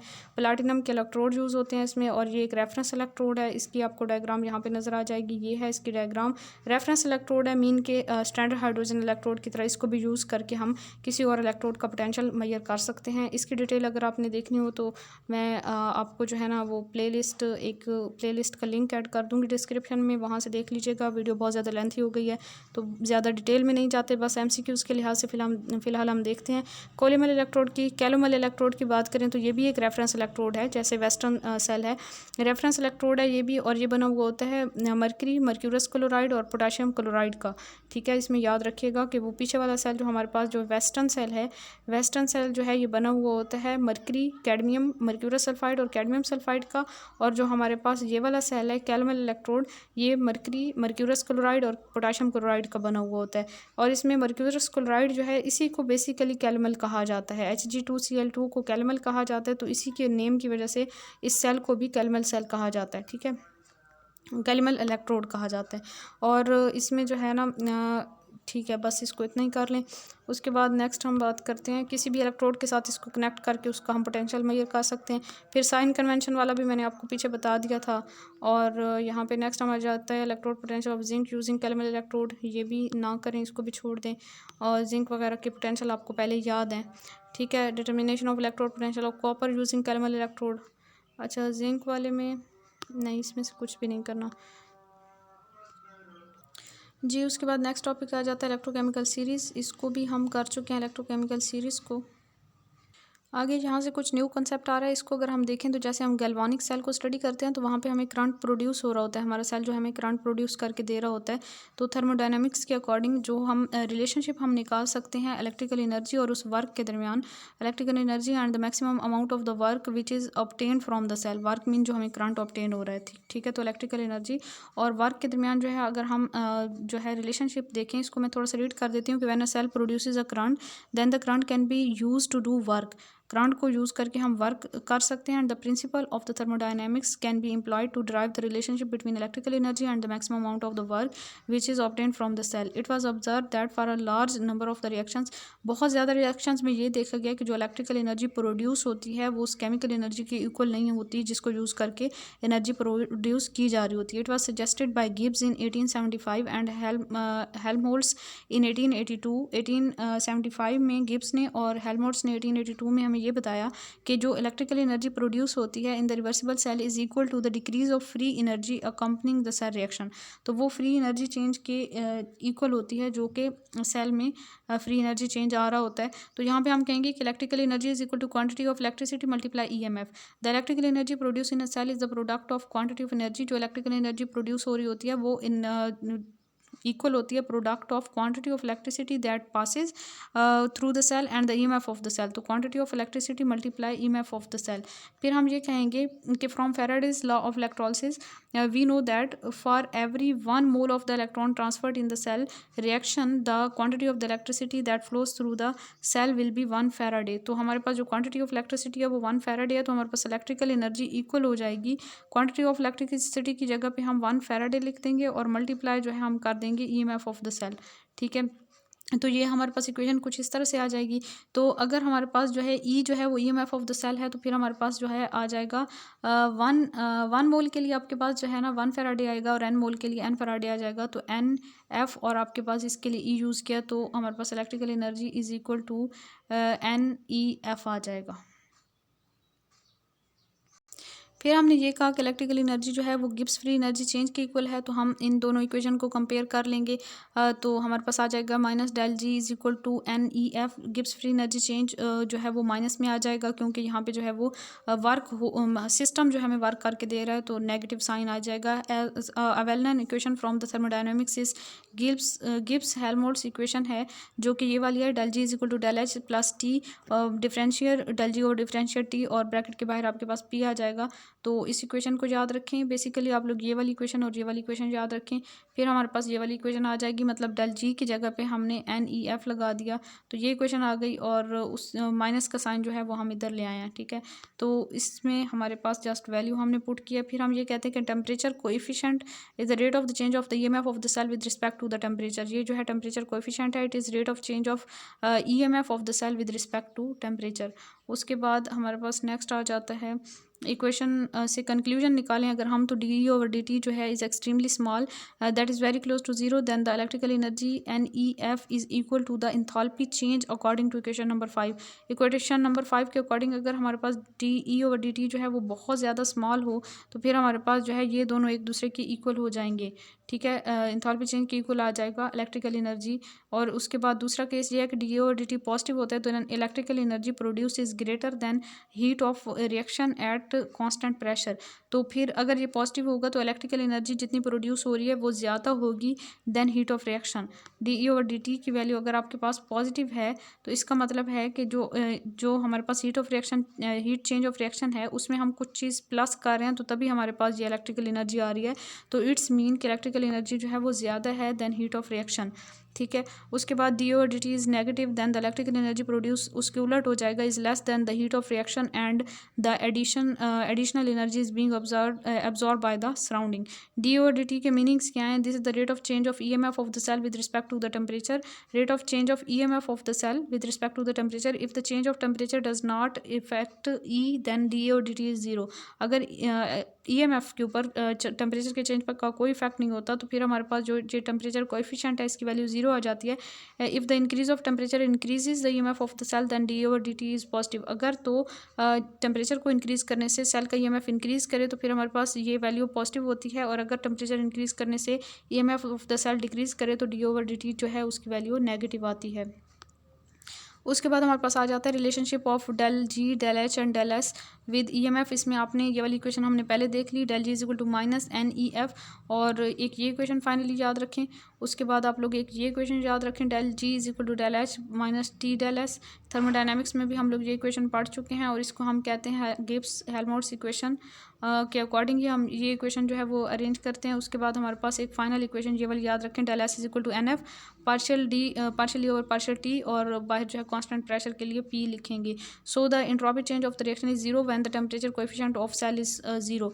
जब टेम्परेचर कोएफिशिएंट जो है सेल का उसकी वैल्यू जीरो होती है, तो फिर एंट्रोपी चेंज जीरो हो जाएगा। जब यहाँ पे जीरो पुट करेंगे, ये वाली वैल्यू उसके साथ मल्टीप्लाई होगी, तो ये सारी टर्म जीरो हो जाएगी। तो डेल एस जो है एंट्रोपी चेंज जो है वो जीरो होगी जब आपके पास temperature coefficient of the cell उसकी वैल्यू जो है वो जीरो होगी।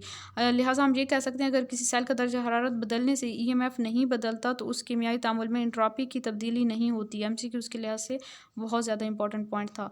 उसके बाद हम नेक्स्ट देखें तो हमारे पास नेक्स्ट आ जाता है topic Nernst equation. Nernst equation बहुत ज़्यादा इंपॉर्टेंट है। Nernst equation is the quantitative relationship between EMF of the cell with the concentration of the reactants and products of the cell reaction at a given temperature. EMF और concentration of reactant और product के दरमियान जो quantitative relationship है वो Nernst equation से हमें पता चलता है।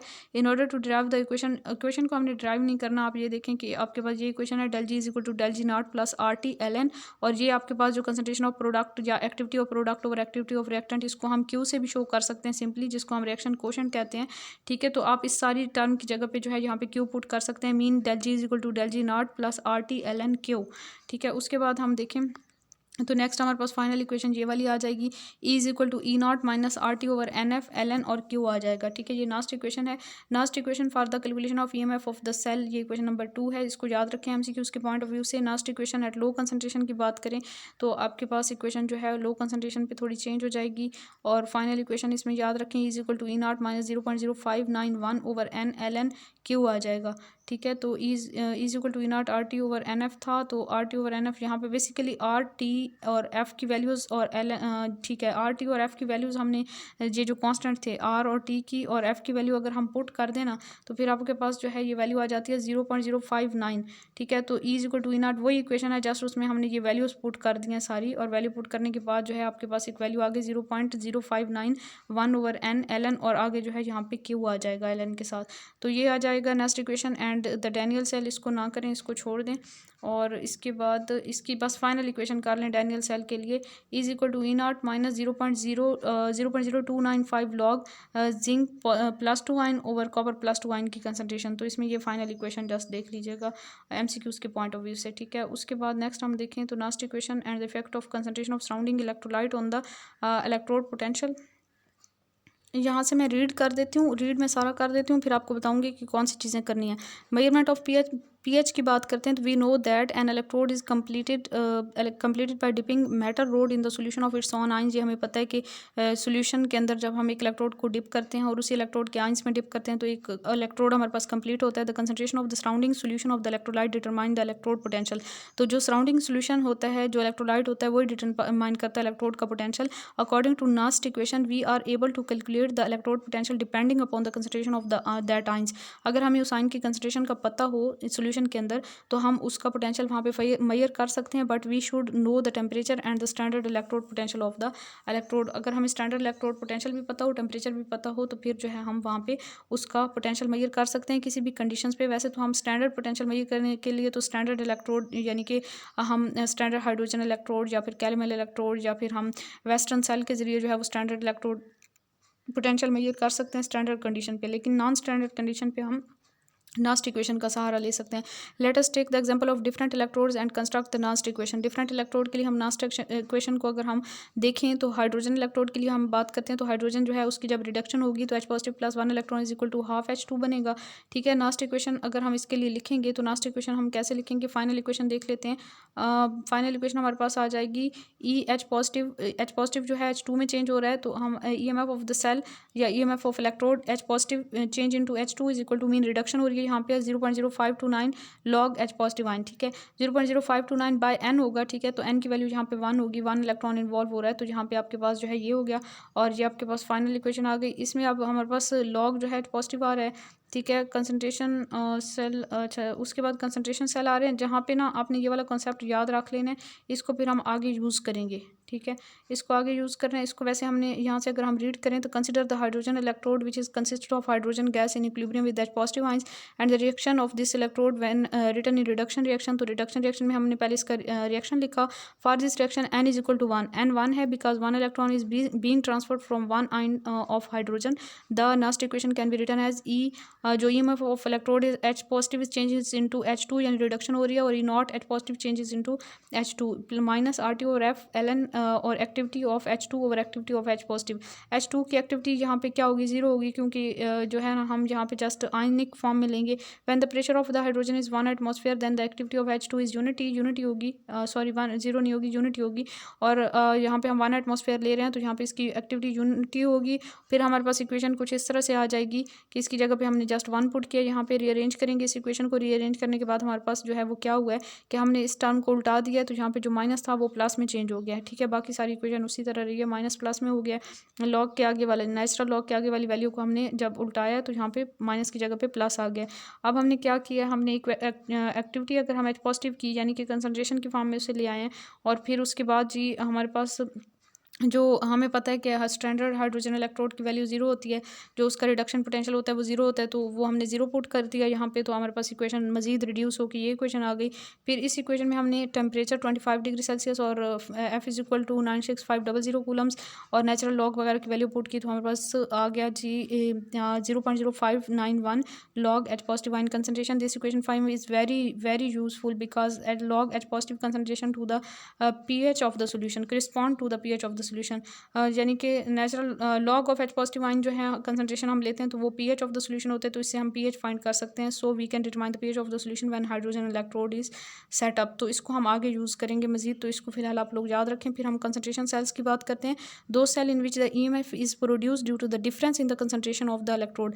ऐसे सेल जिसमें EMF जो है वो डिफरेंस ऑफ कंसंट्रेशन की वजह से प्रोड्यूस हो रही हो ऑफ द इलेक्ट्रोड और electrolyte is called concentration cell. Electrode या इलेक्ट्रोलाइट की कंसंट्रेशन के डिफरेंस की वजह से EMF प्रोड्यूस हो रही हो तो हमारे पास दो तरह के कंसंट्रेशन सेल्स हो जाएंगे। एक वो कंसंट्रेशन सेल जिनमें इलेक्ट्रोड की कंसंट्रेशन डिफरेंट हो और दूसरा वो कंसंट्रेशन सेल जिसमें जो है इलेक्ट्रोलाइट की कंसंट्रेशन डिफरेंस हो। When there is difference in the concentration of the electrode then the cell is called electrode concentration cell, and if there is difference in the concentration of electrolyte then the cells are called electrolyte concentration cells. फिर electrode concentration cell की बात करते हैं तो one of the best examples in this reference is the hydrogen electrode.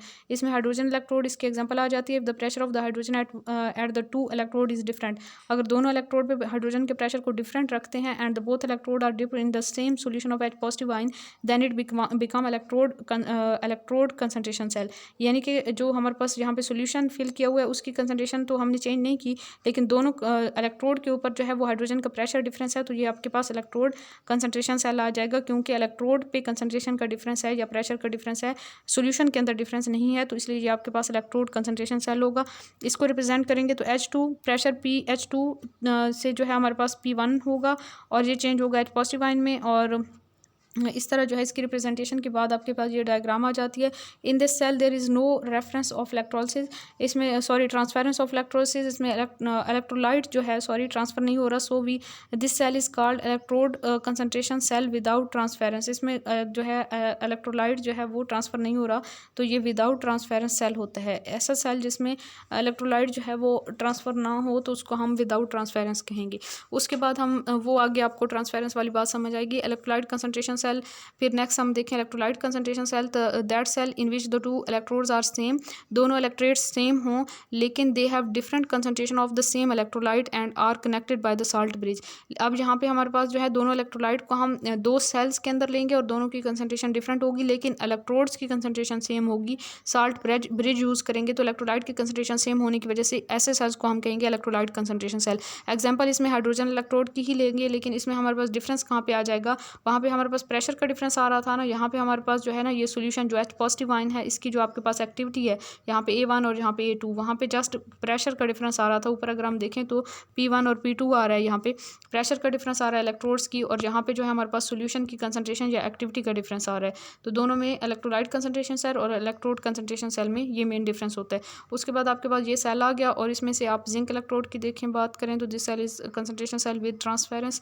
With transference तब होगा जब यहाँ पे साल्ट ब्रिज भी यूज़ करेंगे, ठीक है, और उसके बाद सॉरी विदाउट ट्रांसफेरेंस होगा, साल्ट ब्रिज यूज़ करेंगे। Electrolyte concentration cell with transference की बात करते हैं तो दो cell in which the two electrodes are same being different concentration of the electrolytes but the two solutions are directly in contact with each other. दोनों के दरमियान हम साल्ट ब्रिज को यूज़ ना करें बल्कि यहाँ पे हम सेमी परमेबल मेम्ब्रेन यूज़ कर लें और यू शेप ट्यूब ले लें और उसके अंदर हम दोनों सोल्यूशन को इधर और इधर फिल कर दें, सेमी परमेबल मेम्ब्रेन दरमियान में लगी हुई हो, तो यहाँ पे लिक्विड जंक्शन पोटेंशियल जो है वो बनेगा, लिक्विड जंक्शन बनेगा।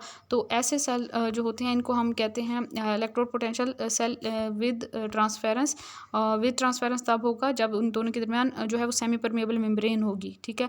Electrolyte concentration cell with transference होगा ये। और we can take two electrodes as एक हाइड्रोजन इलेक्ट्रोड है हैविंग रिप्रेजेंटेशन H2 1 ATM पे है और HCl जो है एक्टिविटी 1 है, चेंज हो रहा है HCl एक्टिविटी 2 में, और H2 1 ATM पे है।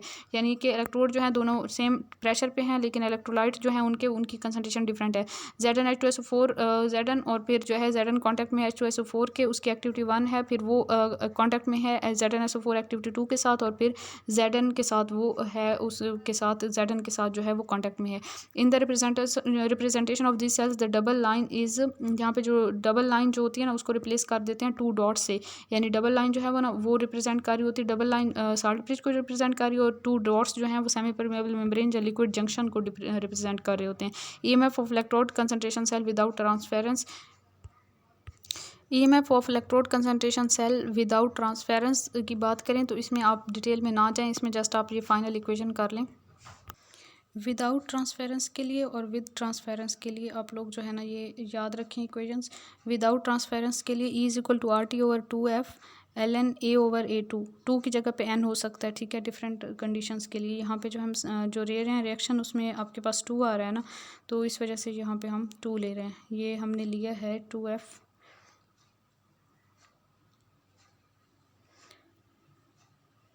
अमलगम इलेक्ट्रोड हमने लिया था यहाँ पे अमलगम इलेक्ट्रोड्स।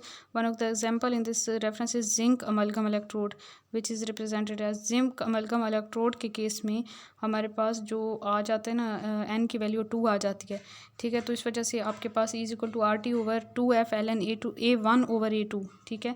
विदाउट ट्रांसफेरेंस के लिए A1/A2, और प्रेशर के केस में लिखेंगे तो P1/P2 आ जाएगा, ठीक है।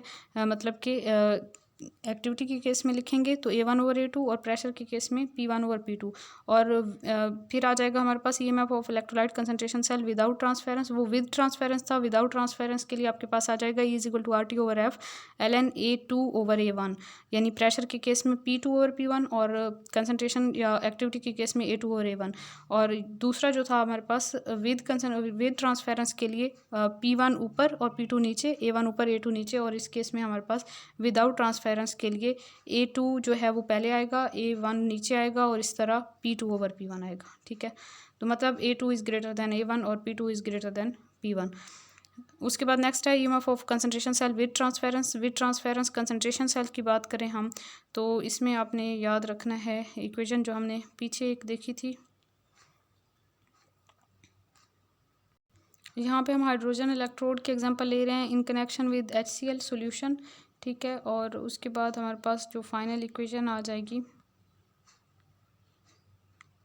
बेसिकली यहाँ पे हम जो है ना ट्रांसफेरेंस नंबर कैलकुलेट कर सकते हैं, ठीक है। तो ट्रांसफेरेंस नंबर कैलकुलेट करने के लिए, क्लोराइड आयन के ट्रांसफेरेंस नंबर कैलकुलेट करने के लिए हम ये वाली इक्वेशन यूज़ करेंगे HCl, ये वाली एक तो यूज़ करेंगे ट्रांसफेरेंस नंबर और A2 minus transference number A1 वाला, और फाइनली जो हम इक्वेशन जब हम यूज़ करेंगे लास्ट इक्वेशन तो हमारे पास आ जाएगा E = transference number of anion RT/F ln A2/A1।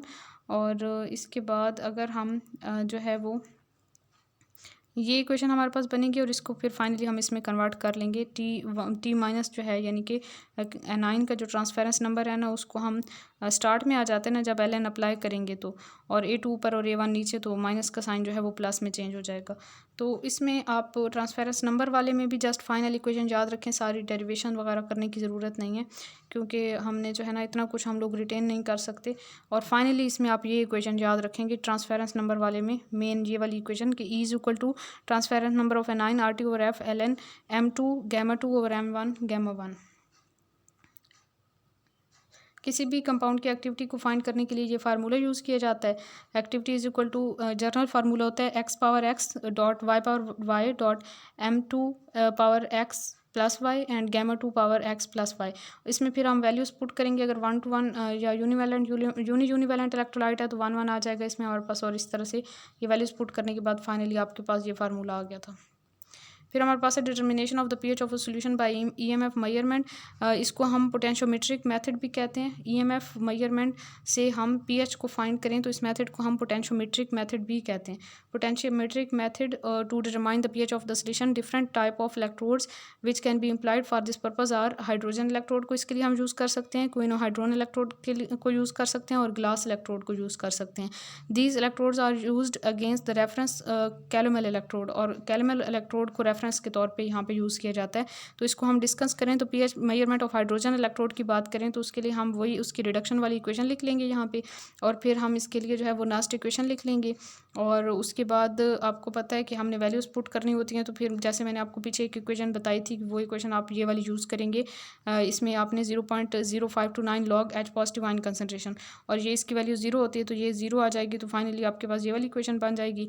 और introducing the definition of pH, तो पीएच की डेफिनेशन होती है negative log of H positive ion concentration. तो यहाँ पे हम negative log of H positive ion की जगह पे हमने यहाँ पे माइनस के साइन के साथ जब इसमें वैल्यू पुट की ना, इसमें नहीं, जहाँ पे ये नीचे वाली इक्वेशन में इसके अंदर, तो यहाँ पे माइनस का साइन आ जाएगा। 0.0591 लॉग एच पॉजिटिव आयन की जगह पे आपके पास पी एच आ जाएगा। तो ये जो इक्वेशन है ना, ये आपके पास एज इट इज़ एमसीक्यूज में आई हुई थी पिछले लेक्चर के, उसमें मैंने एक्सप्लेन किया था आपको जब पास्ट पेपर्स के क्वेश्चंस बताए थे। Now combine this hydrogen electrode under these conditions with calomel electrode. Calomel electrode के साथ इसको कनेक्ट करेंगे and the electrochemical series tells us that oxidation take place at hydrogen and reduction take place at calomel electrode. जब hydrogen electrode और calomel electrode को आपस में connect करते हैं तो ऑक्सीडेशन होती है हाइड्रोजन इलेक्ट्रोड पे और रिडक्शन होती है कैलेमल इलेक्ट्रोड पे। सो द सेल में बी रिटर्न एज फॉलोज। तो सेल को हम इस तरह से लिखेंगे, और ये हमारे पास प्लाटिनम है H2 180M, वो कनेक्शन में है with H positive ion unknown concentration. और फिर उसके बाद जो है डबल लाइन के साथ KCl जो है वो, उसके बाद हमारे पास सैचुरेटेड KCl है, उसका कनेक्शन है Hg2Cl2 के साथ और फिर उसका मर्क्यूरी के साथ। ठीक है, the EMF of this cell is given by the difference of the electrode potential. Electrode potential का डिफरेंस से हमें EMF मिलेगा, electrode potential of right electrode minus electrode potential of left electrode, जिसको हम पिछले लेक्चर में बहुत बार इस इक्वेशन को देख चुके हैं। Electrode potential of calomel electrode is 0.2415। यहाँ से बेसिकली आपने कैलेमल इलेक्ट्रोड के इलेक्ट्रोड पोटेंशियल की वैल्यू याद करनी है। ये जो टॉपिक था ना, ये थोड़ा न्यू टॉपिक था, तो इसमें ना आप लोग ये इक्वेशन बाय हार्ट कर लें। उसके बाद कैलेमल इलेक्ट्रोड की इलेक्ट्रोड पोटेंशियल की वैल्यू याद कर लें। आप ये याद रखें कि किस पे ऑक्सीडेशन हो रही है, किस पे रिडक्शन हो रही है। और उसके बाद ये वैल्यूज़ याद करने के बाद इक्वेशन में जब आप वैल्यू पुट करेंगे ना यहाँ पे, तो ये आपके पास फाइनली ये इक्वेशन आ जाएगी। ठीक है, और इसमें ये इक्वेशन जो है pH इज इक्वल टू, इसको आपने रीअरेंज किया है बेसिकली ऊपर वाली इक्वेशन को, pH is equal to E-0.245 by 0.052591। ठीक है, ये इक्वेशन आ जाएगी। और उसके बाद बाय यूजिंग क्वीनो हाइड्रोन इलेक्ट्रॉन, उसके बाद क्वीन हाइड्रोन इलेक्ट्रॉन को इलेक्ट्रोड को अगर हम यूज़ करते हैं क्वीन हाइड्रोन इलेक्ट्रोड, तो उससे भी हम pH फाइंड कर सकते हैं। On the similar ground when a calomel electrode is combine with, calomel electrode को हम हाइड्रोजन इलेक्ट्रोड के साथ कंबाइन कर सकते हैं या फिर क्वीन हाइड्रोन इलेक्ट्रोड के साथ। Then oxidation take place at calomel electrode. अब कैलेमल इलेक्ट्रोड पे ऑक्सीडेशन होगी और रिडक्शन होगी क्वीन हाइड्रोन इलेक्ट्रोड पे। The final equation for the pH of the solution, pH is equal to 0.04581 minus E over 0.0591। ठीक है, यहाँ पे क्वीन हाइड्रोन इलेक्ट्रोड जो है उसका पोटेंशियल ये वाला है, और इस वजह से जो है इक्वेशन आपके पास। और आप लोग ये देखें कि इसमें जो ऊपर वाली इक्वेशन है और ये इक्वेशन, इसमें डिफरेंस ये है कि इसमें E पहले है और वैल्यू बाद में, इसमें वैल्यू पहले और E बाद में, क्योंकि यहाँ पे ऑक्सीडेशन रिडक्शन जो है वो उसका चेंज हुआ है। बाय यूजिंग ग्लास इलेक्ट्रोड को जब हम यूज़ करेंगे तो हमारे पास कुछ इस तरह से इक्वेशन आएगी। pH is equal to E0G when glass electrode is connected with the calomel electrode. Then final equation for the pH of the solution is given as E0G क्या है, standard electrode potential of the glass electrode, its value depend upon the nature of the glass and the pH of the solution which is taken inside the glass tube. और FC जो है EC क्या है, electrode potential of the calomel electrode है, whose value depend upon the concentration of the KCl solution used. ठीक है, glass electrode is more useful as compare to the other electrode due to following reasons. अच्छा, glass electrode क्यों ज़्यादा useful है, क्योंकि ये बहुत ज़्यादा ईजी होता है इसको यूज़ करना है। It is not affected by oxidation reduction agents and oxidizing और रिड्यूसिंग एजेंट्स का ग्लास पे कोई इफेक्ट नहीं होगा। Even small quantities of solution can be handled and it is not poisoned easily. ठीक है, it in these ways glass electrode is the universal pH electrode. अब ये पॉइंट भी इंपॉर्टेंट है कि ग्लास इलेक्ट्रोड जो है वो यूनिवर्सल pH इलेक्ट्रोड होता है। क्वीन हाइड्रोन इलेक्ट्रोड की बात करें तो oxidation reduction electrode quinhydrone is, अच्छा ये भी इंपॉर्टेंट पॉइंट है कि क्वीन हाइड्रोड इलेक्ट्रोड जो है ऑक्सीडेशन रिडक्शन इलेक्ट्रोड है। Quinhydrone is compound which contain equimolar quantities of quinone and hydroquinone. Quinhydrone एक जो है वो इसमें इक्वोलर क्वांटिटीज़ में क्विनोन और हाइड्रोक्विनोन होते हैं। क्विनोन को हम Q से शो कर देते हैं, हाइड्रोक्विनोन को हम QH2 से शो करते हैं। The working of this electrode is based upon the reasons that the quinone is reduce to hydroquinone and hydroquinone is oxidize to quinone. तो इसकी वर्किंग प्रिंसिपल ये है कि क्विनोन ने हाइड्रोक्विनोन में और और हाइड्रोक्विनोन ने क्विनोन में कन्वर्ट होना है ऑक्सीडेशन रिडक्शन रिएक्शन के थ्रू। तो इसमें ये डेरिवेशन करने की ज़रूरत नहीं है, इसमें आपके पास जो है फाइनली ये वाली इक्वेशन आ जाएगी और उसके बाद जो है फर्दर ये वाली इक्वेशन आ जाएगी pH इज इक्वल टू, ये हमने पहले भी देख लिया, 0.458 माइनस ई ओवर 0.0591। लेकिन यहाँ पे दोबारा करवाने का मेरा मकसद ये है कि आप याद रखें कि ये एसिडिक मीडियम में ये वाली इक्वेशन होगी, ठीक है, और बेसिक मीडियम में आपके पास इक्वेशन चेंज हो जाएगी। बेसिक मीडियम में आपके पास जो है वो ई माइनस 0.457 आएगा, ई माइनस 0.45 ओवर 0 पॉइंट, यानी कि जहाँ पे जो है ना एसिडिक मीडियम में आपके पास जो है वो ई बाद में है, ई माइनस करेंगे वैल्यू में से, और जो बेसिक मीडियम है उसमें ई में से आपने वैल्यू को माइनस करना है। तो ये एसिडिक और बेसिक मीडियम वाली दोनों इक्वेशंस को याद रखें। ग्लास इलेक्ट्रोड को हम पहले भी देख चुके हैं और इसकी ये वाली इक्वेशन भी देख चुके हैं। तो ये हमारा आज का लेक्चर था। आप लोग ऐसा किया करें कि नोट्स बनाया करें, साथ साथ सुना करें, साथ साथ आप लिखते जाया करें।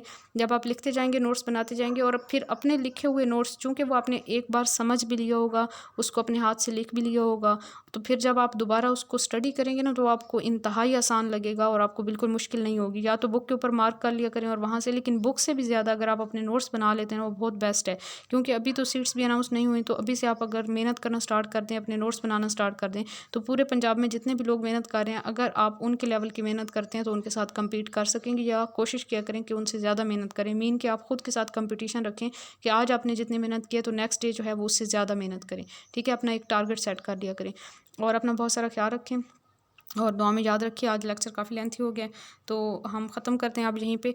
और फिज़िकल केमिस्ट्री अल्हम्दुलिल्लाह हमारी कंप्लीट हो चुकी है। नेक्स्ट जो है हम इंशाल्लाह ताला कुछ और स्टार्ट करेंगे। मीन के आई होप कि हम लोग जो है ना नेक्स्ट स्टार्ट कर लेंगे एनालिटिकल केमिस्ट्री को, ठीक है। तो दुआ में याद रखिए। जज़ाकल्लाह खैर। अल्लाह हाफिज़।